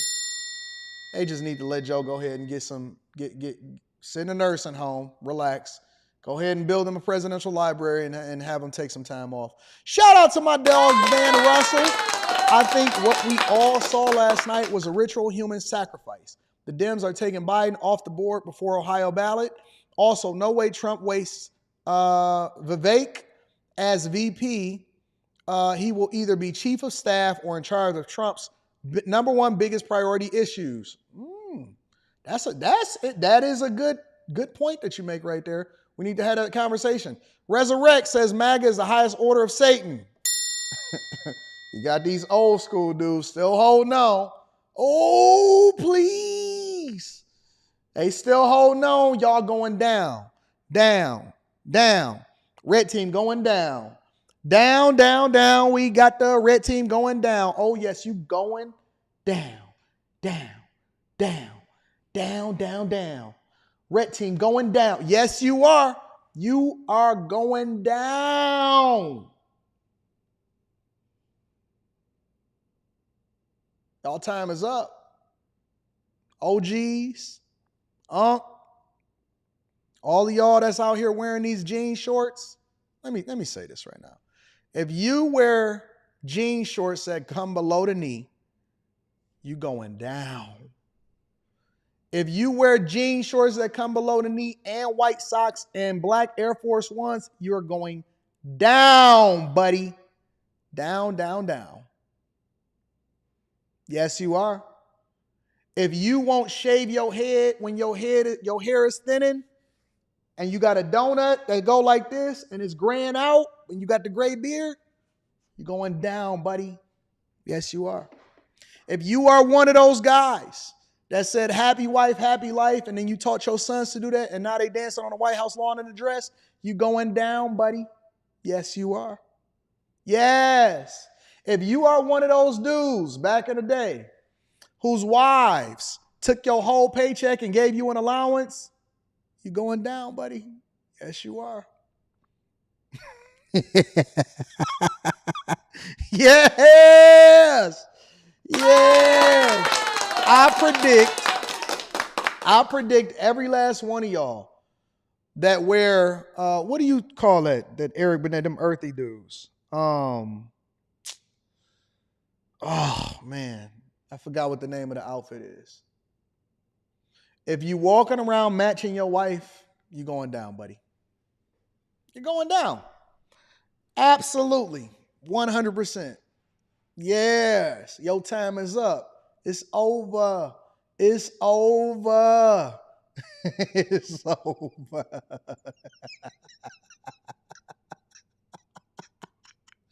I don't care.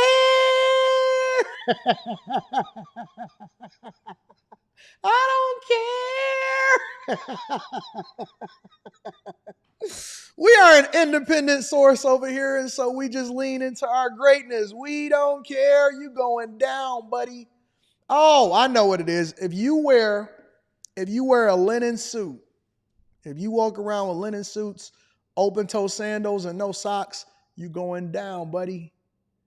You're going down. All right? Let me go ahead and read a few more of these super chats, and then we the Roland Martin disciples. Shout out to the Roland Martin disciples, and shout out to the over 2,500 people that's watching this across YouTube alone, and then to all of the other people, all of the other hundreds of people that's watching across multiple different platforms. These OGs are going down, buddy. They are going down. Hold this L, boy. To the dude that I met inside of the airport that was mad at me and said that you was a Roland Martin supporter and that Trump was going to lose this election. How you like that? How you like those apples? Yeah, because I was on a flight. I was about to catch a flight over to Biloxi. I know you watching. I know you wanted to see what I was going to say. I remember you. And then you going to him, Trump. You know how Bernie Mac says him downstairs. He going to tell his wife when she walked in, we got another one, a Trump supporter. Yeah, buddy. You're going down.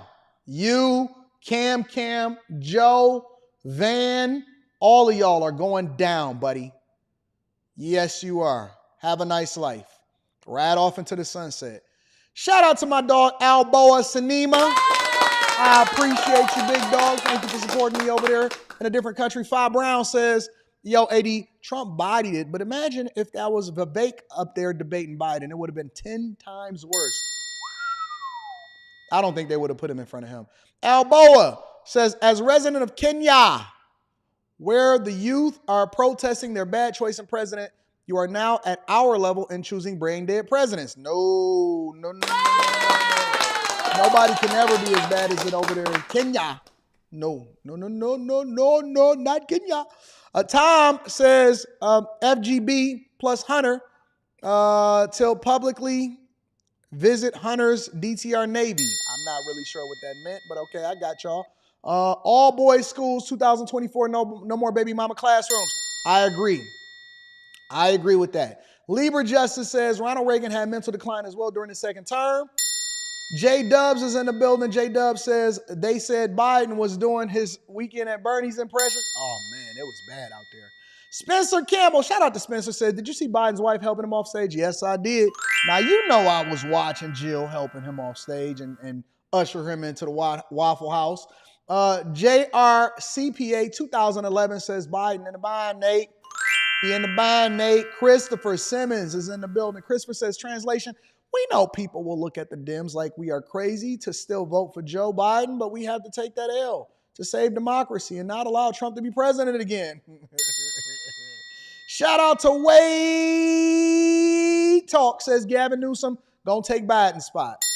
Now that would be a disaster. Mr. Max, I appreciate you. Mr. Max says, I've never been this educated about voting in candidates before. Thank you for staying on top of this. I'm glad that I can pour into you, big dog. Hardhead says, just sliding through, my G. Welcome. JT Cornring says, Anton, keep bringing that fire content. I got you, big dog. Tia says, Biden might earn points by just being honest. Just say, look, y'all, I'm wheezing and doodling on myself, but I'm fighting for you. It's criminal trying to fool folks into thinking he's well. Talking about he can hit a golf ball over 50 yards. Get on out of here, boy.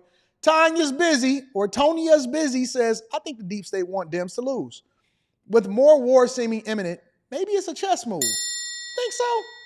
Tanisha, are you with? Shout out to Tanisha holding me down with the 20 ball on the super sticker. I appreciate you, Tanisha.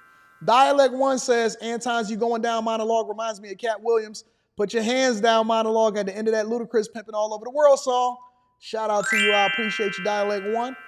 I'm Next in Q says, talking to a lot of old heads in my corner, this debate was their eye-opener.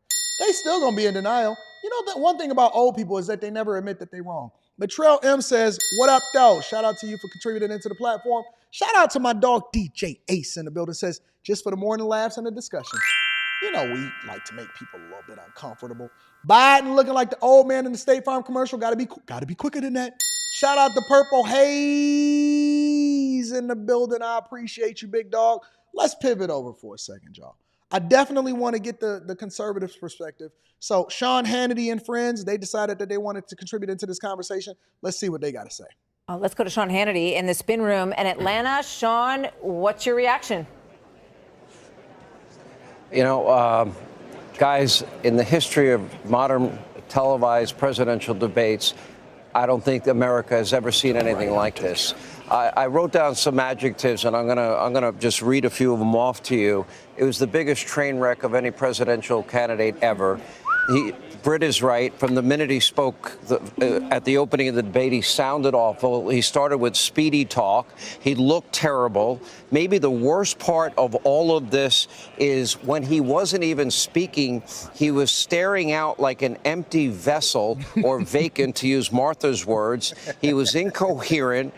This is after a full week of prep, mumbling, bumbling, stumbling, dazed, confused, struggling. You know, he had a brain fart twice during the debate.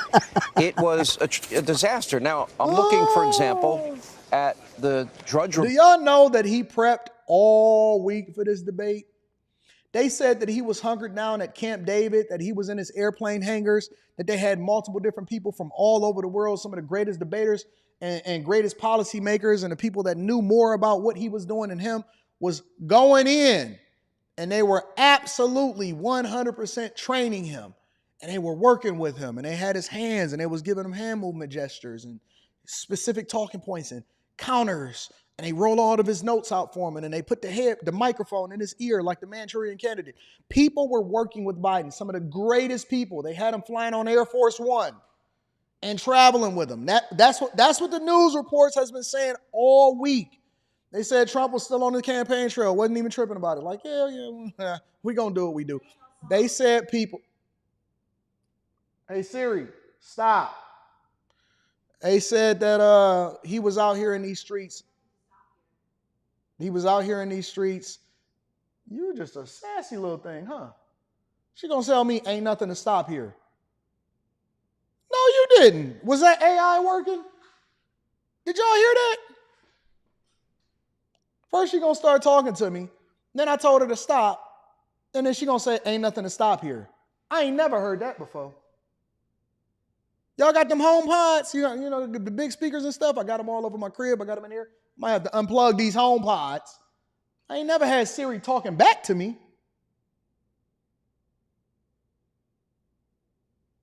Hey Siri, don't talk back to me.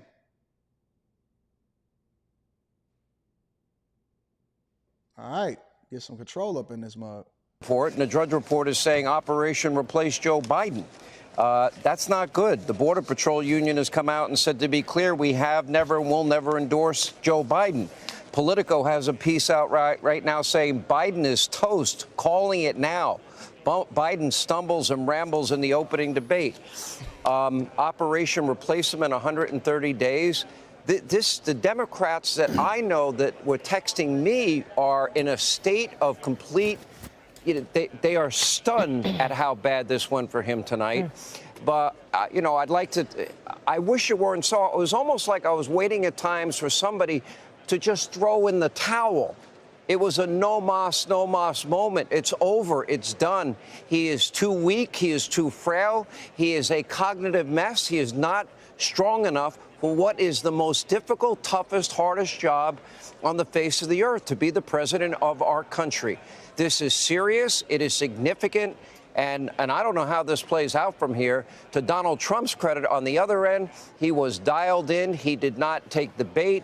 He took all the slings and arrows, the rehearsed lines of Joe Biden. He let it roll off him like water off a duck's back. And he stayed on message and was extraordinarily effective on pretty much every issue of substance they talked about. This is a historic night at a level that I can't even measure tonight.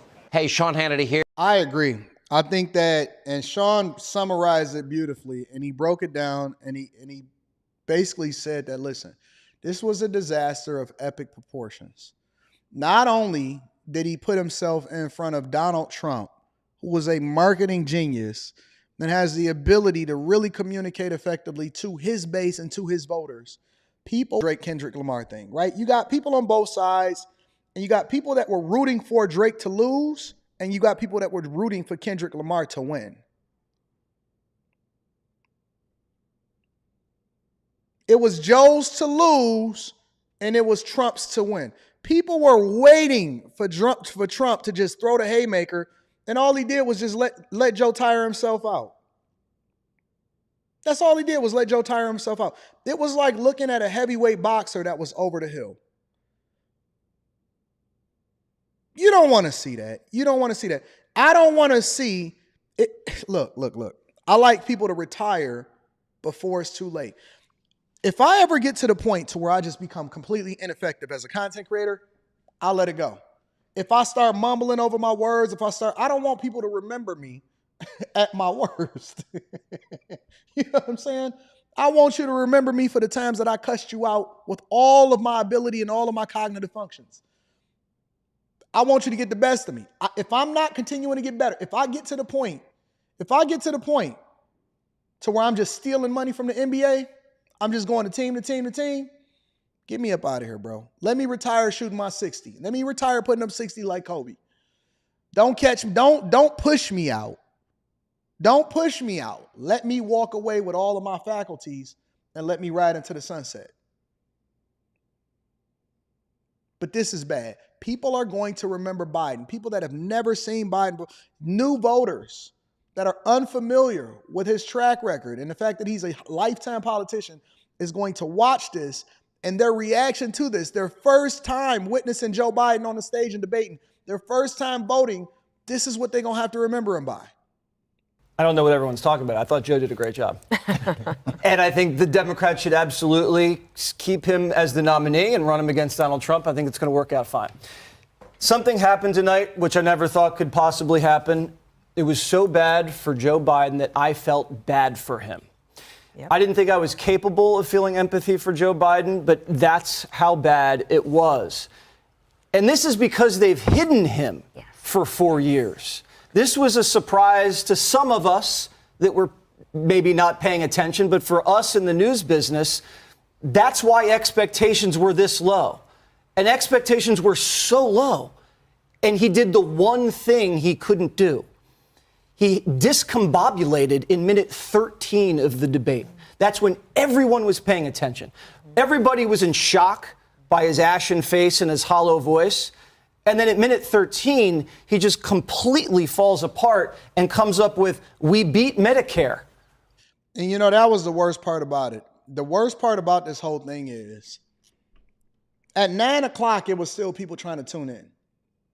When the debate started, it was people still gearing up. Even when we was watching it, we had the watch party popping off. Shout out to Mika. We was watching it, and we didn't hit the apex of what we was watching until like minute 10, 12. Then people really started to file in, and they were starting to really get involved in what was going on. And by the time minute 12, minute 13 hit, people were just now getting their popcorn. And for some people, they was just getting comfortable. They seen that, okay, this is what the debate format is going to be. Candidates starting to get comfortable. And right at that very moment, he just completely had a brain fart. He didn't know what his words was. He was stumbling. He said a bunch of billionaires, a trillionaires, or the zillionaires. And at the time, talking about taxes, and just completely fumbled and just disintegrated. And from there on, it was a disaster for the rest of the way out. And Jake had to save him. And CNN did a great job. The abortion issue was a draw. Shout out to CNN. Can you believe that? Trump fought the abortion issue to a draw because he was hammering partial birth. January 6th, Trump comes out with the line, I didn't think this was even possible to spin January 6th this well. He said, on January 6th, I gave you low taxes, a strong border, and low energy prices. It was a very effective line. He said illegals are living in luxury buildings and veterans are out on the street. Again, he killed him on immigration, brought immigration into the forefront of almost every answer. He would be like, oh, actually, 85 seconds left. The question was about child care. Back to the illegals. But, you know, that was an effective thing.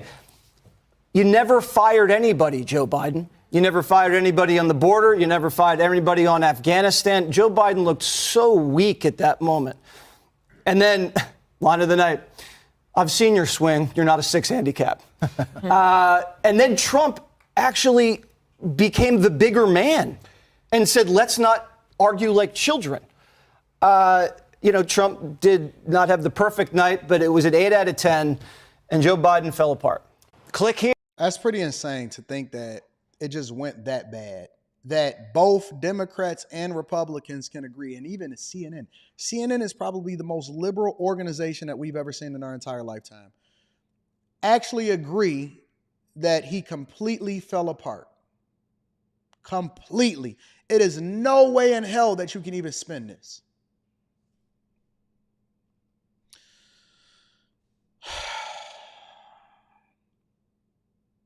Mr. H says, how will the sisters feel if they skip over the vice president and select someone else to replace Biden?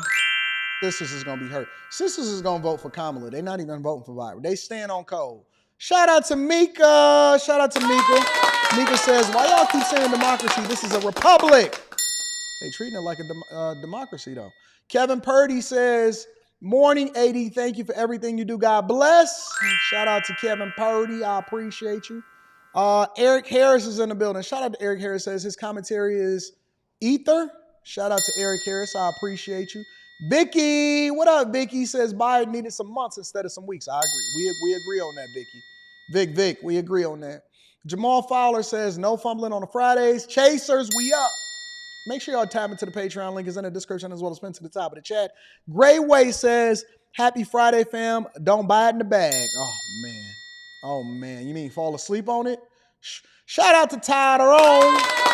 Tyrone is in the building, says, Dems are dramatic and projecting as usual. America is a constitutional republic, not a democracy.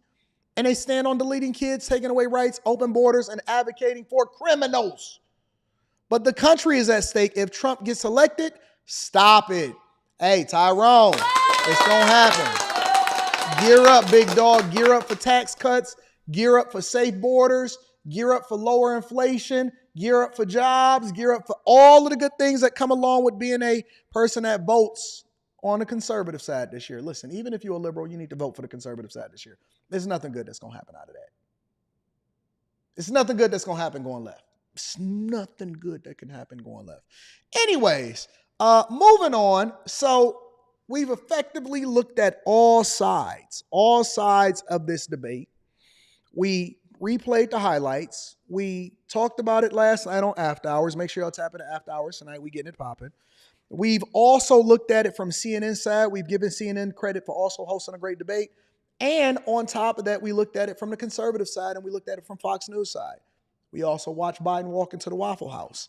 Neither here nor there.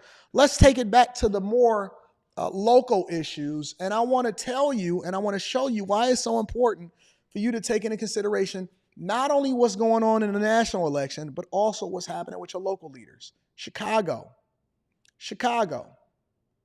I know y'all trying to figure out who this woman is. I'm going to show you who she is shortly. And I'm definitely going to read that super chat again. But Chicago, or not Chicago itself, but the suburbs of Chicago. And this is going to start happening all over the country. Oakland, suburbs of Chicago, Milwaukee, Atlanta, Los Angeles. All of these places, they're going to start raising your taxes. And when you thought that it was awesome for you to own your own home, you thought that you won, you thought that you was winning, guess what they're going to do? They're going to hike your property taxes by 30, 40, 50, 60, 70, 80, 90, 100%. 100%. You don't believe me? Check it out. See what's happening in the suburbs of Chicago. See, it's a lot of people over in Chicago, when I be breaking down these stories, they say, Anton, we've avoided the crime. That's happening on the south side. That's happening in the inner city. That's not happening in our neighborhoods. We're safe. Even though we already have high property taxes, we're safe. Safe from what? Well, as the second installment of Cook County property taxes are about to get sent out, South and Southwest suburban homeowners will have to pay a lot more. And according to a new analysis released today, suburbs with majority black populations are being hit the hardest. 2023 South suburban property taxes are up. Not black neighborhoods is getting hit the hardest again. You said they're doing it in Charlotte, Trevor? By just shy of 20% on average, and that's a new record. In two towns, Dixmoor and Phoenix, where I grew up, tax bills have more than doubled. To take a deeper dive into this, Audrina Sinclair is sitting down with Cook County Treasurer Maria Pappas, whose office conducted this analysis. Good morning, Audrina. This woman looks so nonchalant. They got the disgraced flag flying in the back, right next to the American flag. They got the pride flag flying in the back, which was supposed to be a covenant between man and God, that God would never flood the earth again in order to wipe out the human population before he came back and he saved his people, and over in Revelations, but it's a whole nother conversation. So you got people that basically perverted the word of God to mean something the complete opposite. Cool. And now you got the Cook County Treasurer, who's a sassy chick. I mean, this chick be out here walking around like she owned the place. She looking down at her hoodie like, I hope I look sweet before I exactly address what it is that you guys are going to be paying as far as your taxes. 19, 20, 30, 40% in some places, even 50% property tax go up in 1 year. In 1 year. I can't wait for y'all to lose your home so I can buy it and then get it at a discount, tear it down, and then gentrify y'all neighborhoods. Good morning. Yeah, Ryan, it's so good to have you here with us this morning, because this just came out this morning, and it's a bit alarming. I think homeowners are going to hear this morning, especially in the south suburbs, and be angry, shocked, maybe to hear. Maybe a few fainting spells when they get to the mailbox. For real, because this is a huge increase. I'm looking at this analysis. It's 25 pages, but we're going to willow it down here. Particularly hit hard homeowners in the south suburbs. 30th straight year that has went up in Cook County. Before we get into her explanation of it, let's break it down like this. Before we get down to her explanation of it, let's break it down like this. 30 years. Now, we in 2024, right? That means 30 years ago, we just going to skip over 2004, 5, 6, 7, and 8, and 9, when actually property taxes should have went down because the value of the homes went down. But this just tells you that property taxes never go down. Taxes don't go down, they only go up. They may freeze, but they never go down. 15 suburbs, 13 of them mostly black, are facing tax increases of more than 30%. And most everyone else in the south suburbs, on average, is 19%. So every 3 years, sections, and this is the south suburbs this time, get reassessed. This area just went through a reassessment. So what happens in the reassessment? Everything kind of says, what's this building worth? What's this worth? What's that worth? The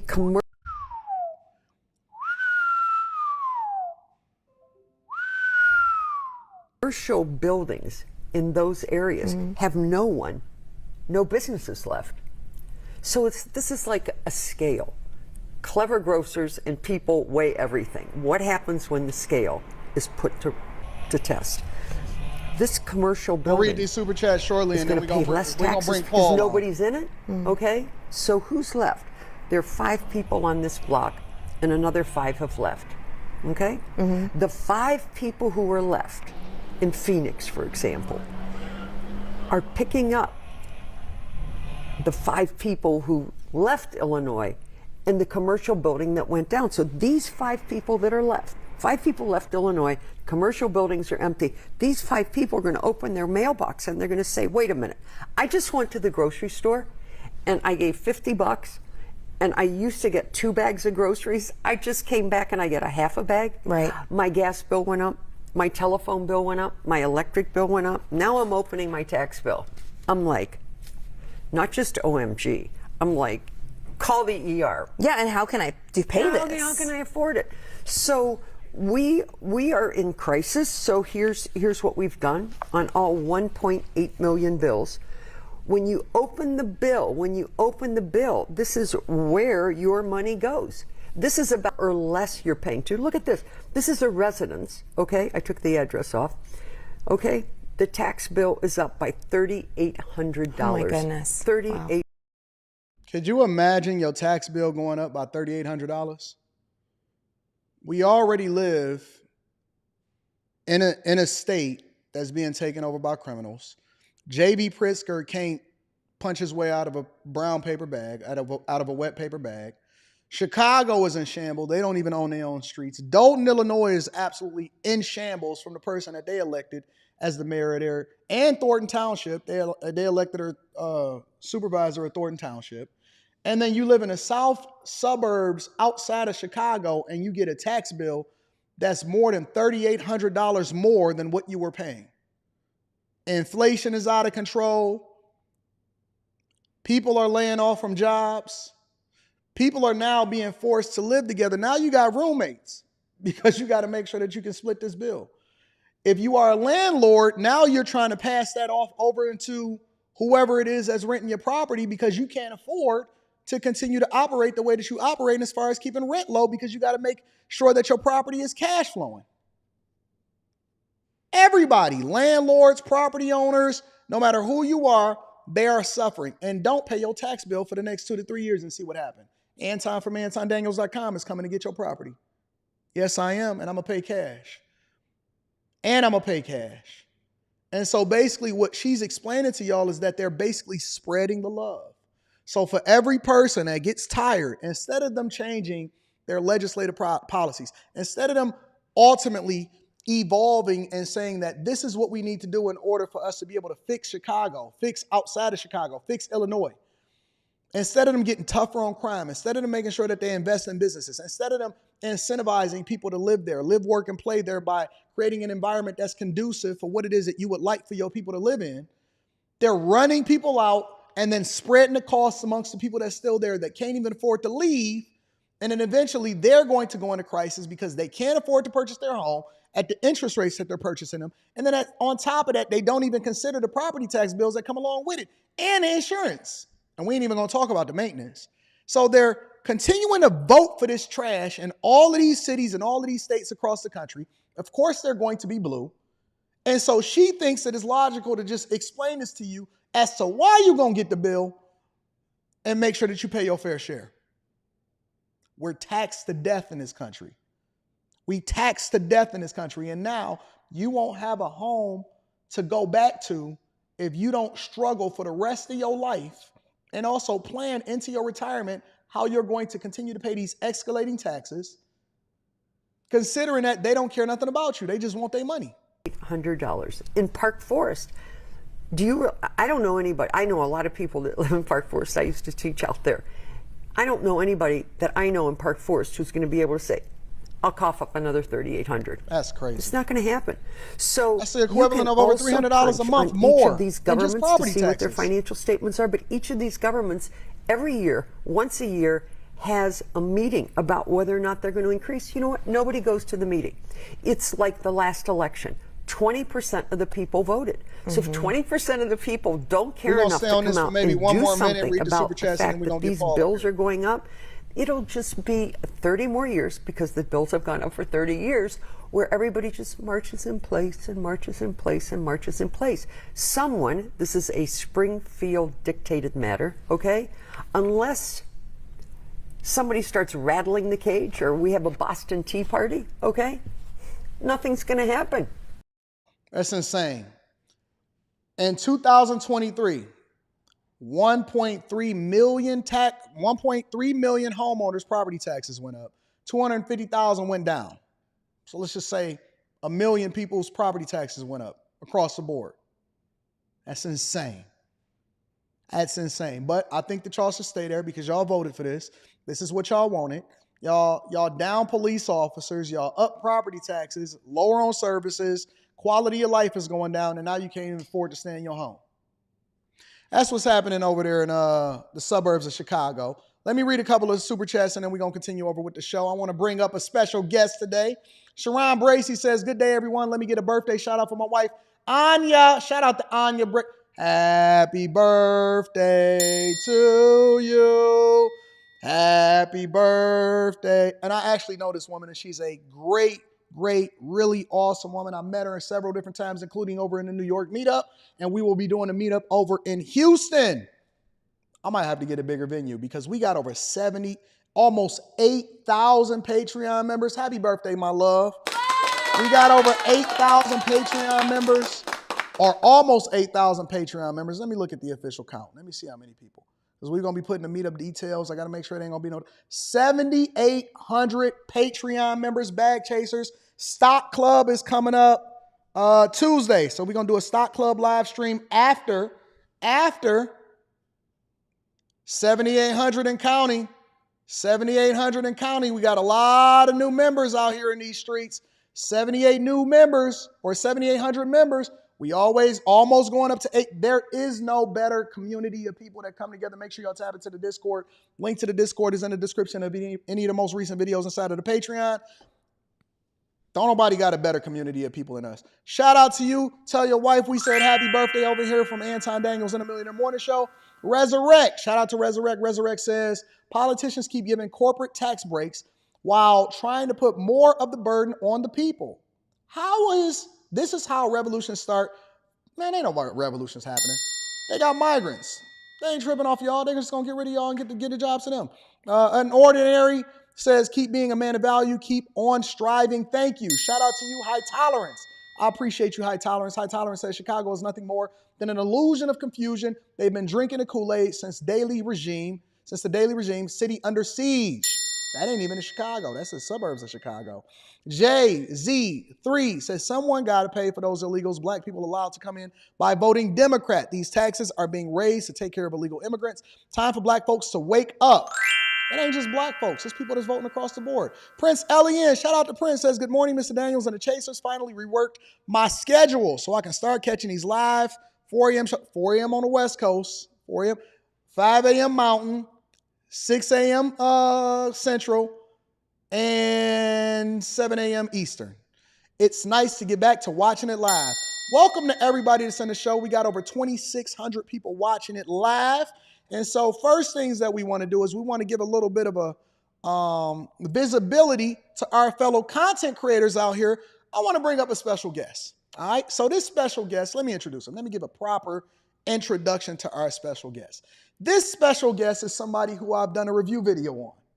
Reached out to me on Instagram. Now, I don't get a chance to really look at all of my Instagram messages because I get a ton of Instagram messages on a regular basis. So for future reference, anybody that wants to be on the show, content creators that I've reacted to, anything like that, email me, antondaniels413@gmail.com. antondaniels413@gmail.com. And then we're going to figure it out and we're going to see if we can get y'all some visibility. One thing that I like to do, whether I agree with you or disagree with you, is I like to highlight my content creators. So I always want to give props. I always want to give more visibility to the people that put themselves out there. And I want to give credit to the people that put themselves out there just because it's a hard thing to do. I've been living my life like an open book for a long time. So I understand what it feels like to get support, to get pushback, all of that. It's very unique. But content creators are my heart. My bag chasers and content creators are my heart. So without further ado, I want to introduce my friend Paul right here. Paul. What's up, Paul? Hey, man. How's it going? Pretty good. I can hear you pretty good. So, Paul, I did a review video on you. Let me mirror myself really quickly so that I could be looking that way. I did a review video of you, and you gave us a little bit of information. I want to bring the people in that may not be familiar with what's going on here. Did a review video of you specifically speaking about being laid off. And then you gave a little bit of context about how you were feeling. And I called you lazy. Yeah. And Paul came back and he did a response video explaining why he didn't feel as though he was lazy. And he gave a little bit more context. But instead of us going back and forth and rehashing the past, I want you to give me your perspective. So I'm going to ask you a few different questions, and then we could just let the conversation flow however it flows. Is that cool? Yeah, fine with me, man. Okay, so first and foremost, give a shout out to your YouTube channel. I want to bring visibility to what you got going on. So if the people can go over there and check it out, if they like it, they're more than welcome to subscribe. If you can mention your YouTube channel before we get started, that'd be cool. Yeah, my YouTube channel is Jalpanos. There's not really a specific niche. I've just been kind of making random videos to see kind of what resonates with me and also the audience, which happened to be my videos I'm getting laid off for right now.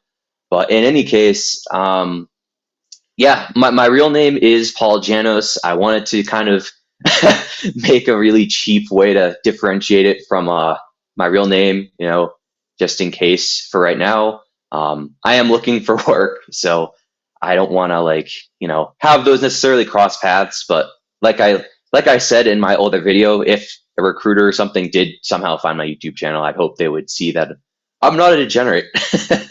Yeah, I got you. But in any case, yeah. Yeah. So what is the story? Because you said that there was some context that I missed, but we can only go based off of face value, right? What is the story? Yeah, of course. Getting laid off. So I went on a little trip right around New Year's, and I got back, and my company wasn't really doing well for a while. It was kind of like a slow decline, and I always took it for granted because I was an engineer, and my job was pretty chill. I showed up, I did my time, whatever. But then I just all out of the nowhere, I didn't have any foresight or anything. My boss called me in for a meeting, and then but there was an HR person as well, which means obviously anyone in corporate kind of knows what that means. So then it just kind of happened all at once. But he was super regretful and supportive and everything. Everyone was kind of shocked and stuff. So they weren't exactly happy to lose me or anything. So that's basically the gist of it. How old are you? I'm 26. How long were you working at this company? 5.5 years, but that specific team for 2.5. For I guess half of it now. Wow, yeah. And I had just gotten promoted 6 months before that. So one of the reasons why I was critical of you, I believe, again, and then obviously context matters, and this is one of the reasons why I want to get you up here in order for you to be able to, and feel free to go at me or hold me accountable or anything like that, is because you expressed how you don't even like doing what you do. So it's just yeah, I chose my major as a kind of a means to an end. But at the same time, that being said, I don't hate coding. Mm-hmm. It's just I've been kind of thinking about longer term. I could see myself not liking it in the future. A lot of software engineers will end up getting burnt out by the industry. Correct. Just in general. And I'm still young, so I'm just trying to explore my options. In case in the future. Are? So the things that have really been kind of speaking to me is the content creation world in general, and that there's a lot of different skills in that, videography, photography, video editing, just the YouTube channel, all that stuff. And then just sales, because I've seen a lot of people that can get good at sales can make their bag. Not that that's easy, but in any case, I never really used to be a people person growing up, but getting older and stuff, working on myself, I've gotten more confident, enough to make the YouTube channel. So I can kind of see myself. Why don't you think that I understand what you go through? Well, I guess what I was referring to is just the context of the software engineering grind.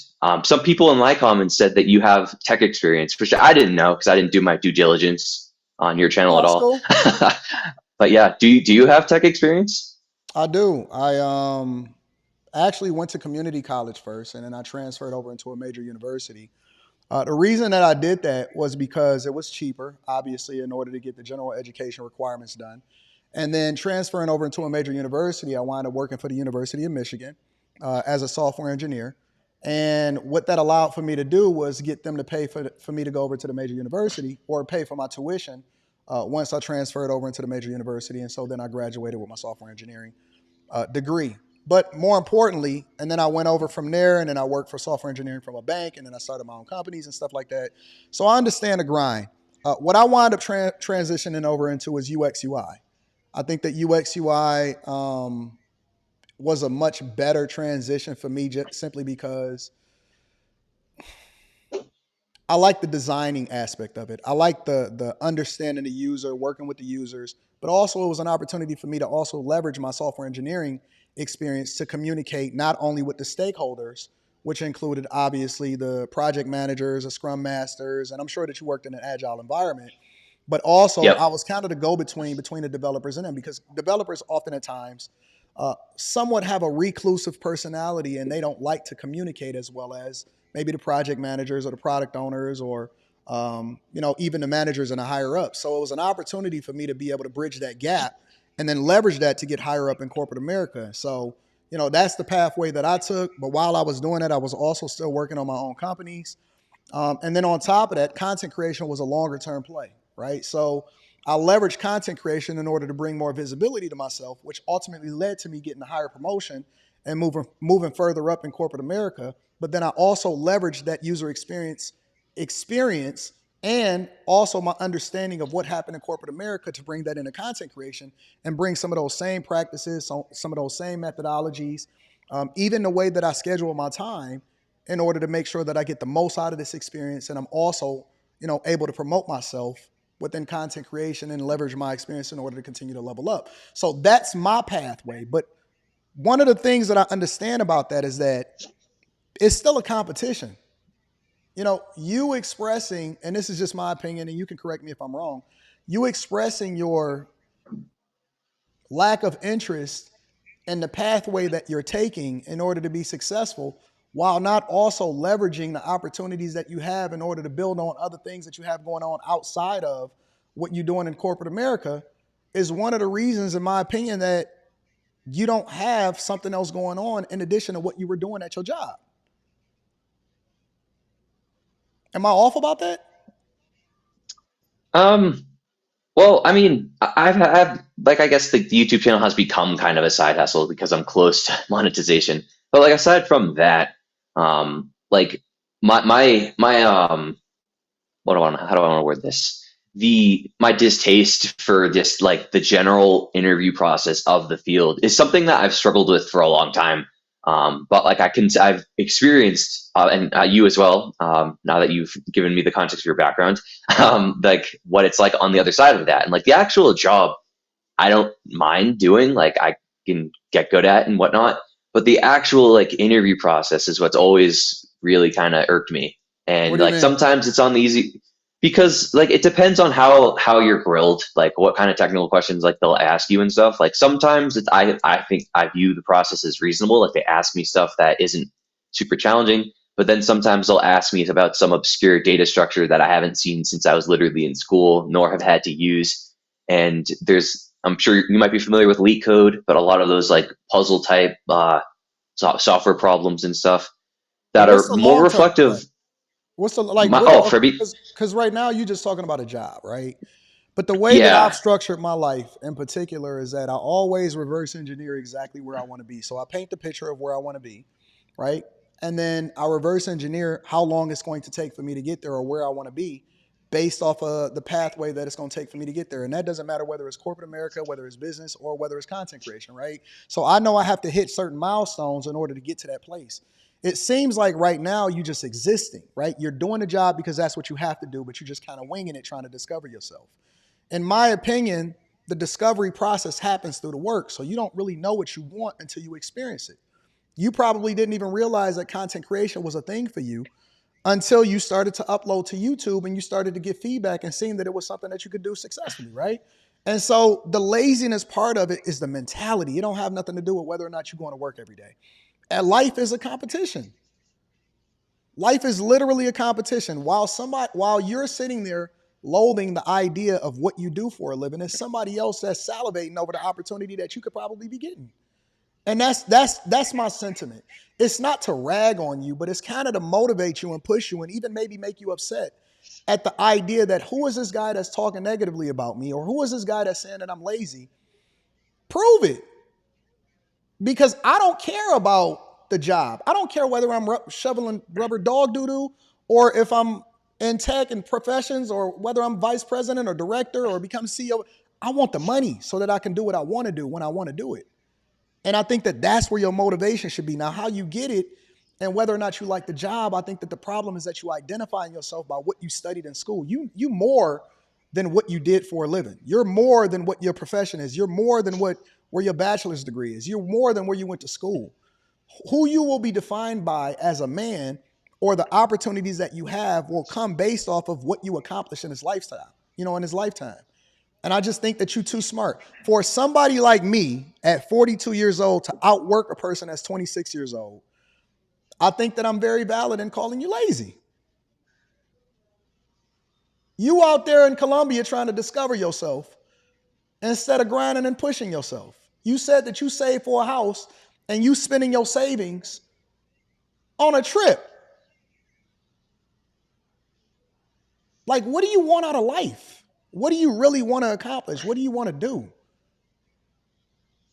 More than just the career. What do you want to travel? What do you want to drive? Do you want a wife? Do you want kids? Do you want your kids to ultimately go to the greatest universities? What does that look like for you?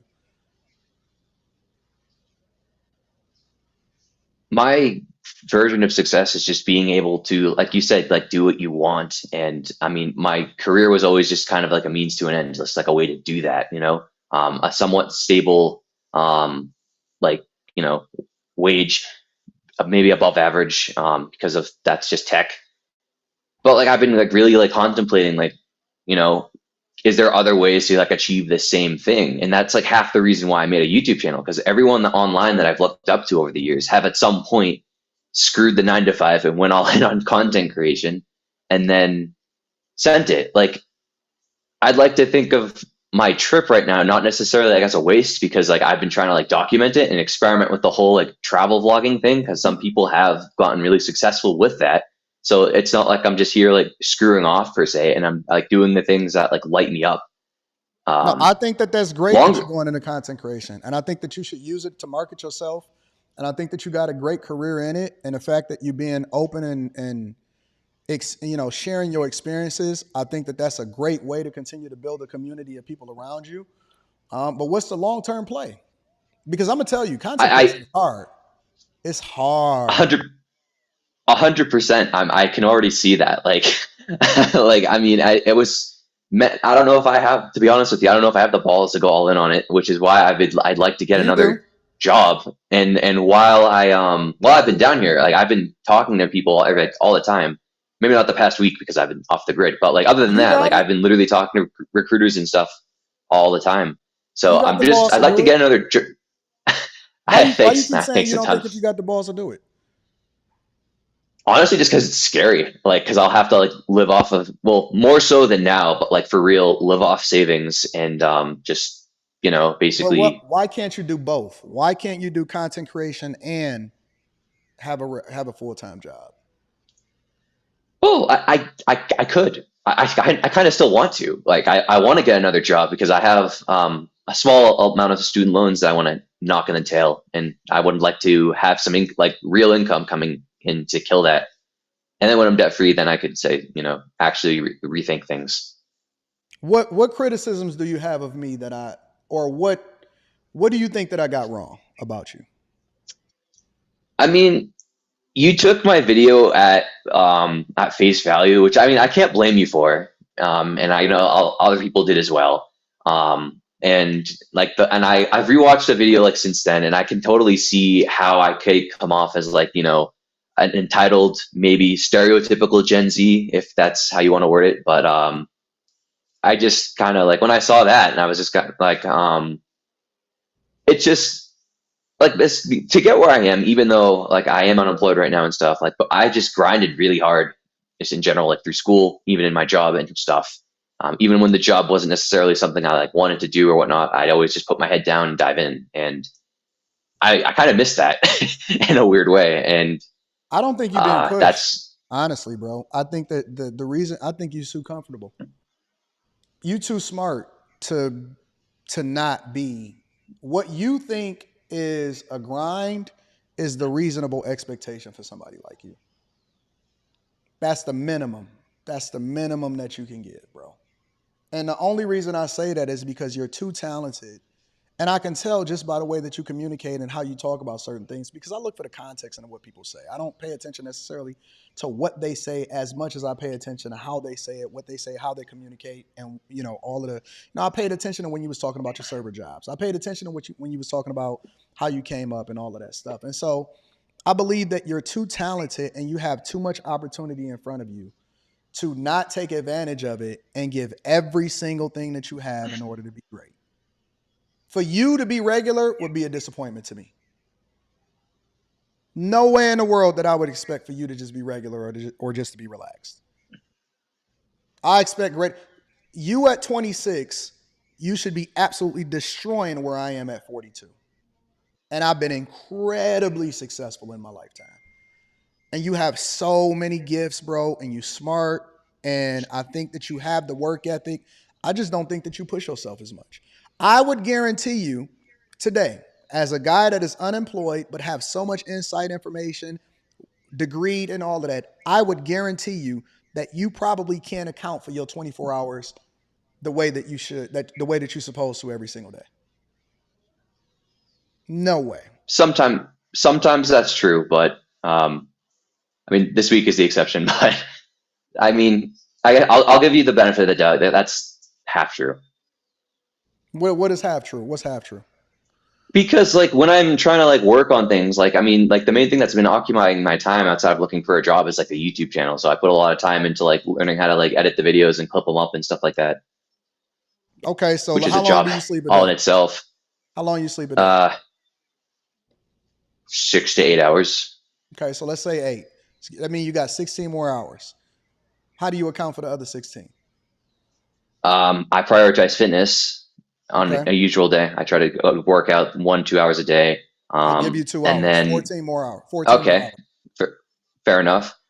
And then the rest of the day is just trying to work on, you know, either applying, like I said, applying to jobs or the YouTube channel. You got 14 hours. Doing research for the YouTube channel. You got to justify 14 hours to yourself, not to me, but to yourself. 14 hours, 7 days a week. Assuming that you work out every day and that you sleep 8 hours a day. You got 14 hours on your calendar, and you telling me you utilizing them as effectively as you can. Because you're not spending 14 hours applying to jobs, and you're not spending 14 hours working on YouTube videos. Because if you're spending that amount of time doing it, then you would be employed, number one, and then also you would be pumping out videos every day. You see why I use the word lazy though? Because lazy isn't necessarily to say that that's what your personality is, but lazy is basically saying that you're not utilizing a full capacity and you're not taking advantage of the things that people would kill to be in your position to do. 14 hours, 7 days a week.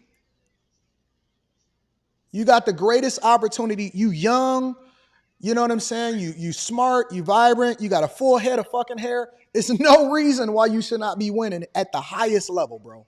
At the highest level. I had a mentor, and he wound up passing away at 53 years old. And we used to have these conversations on the phone all the time. And he used to tell me, he said, Anton, at the time I was like 39, 40.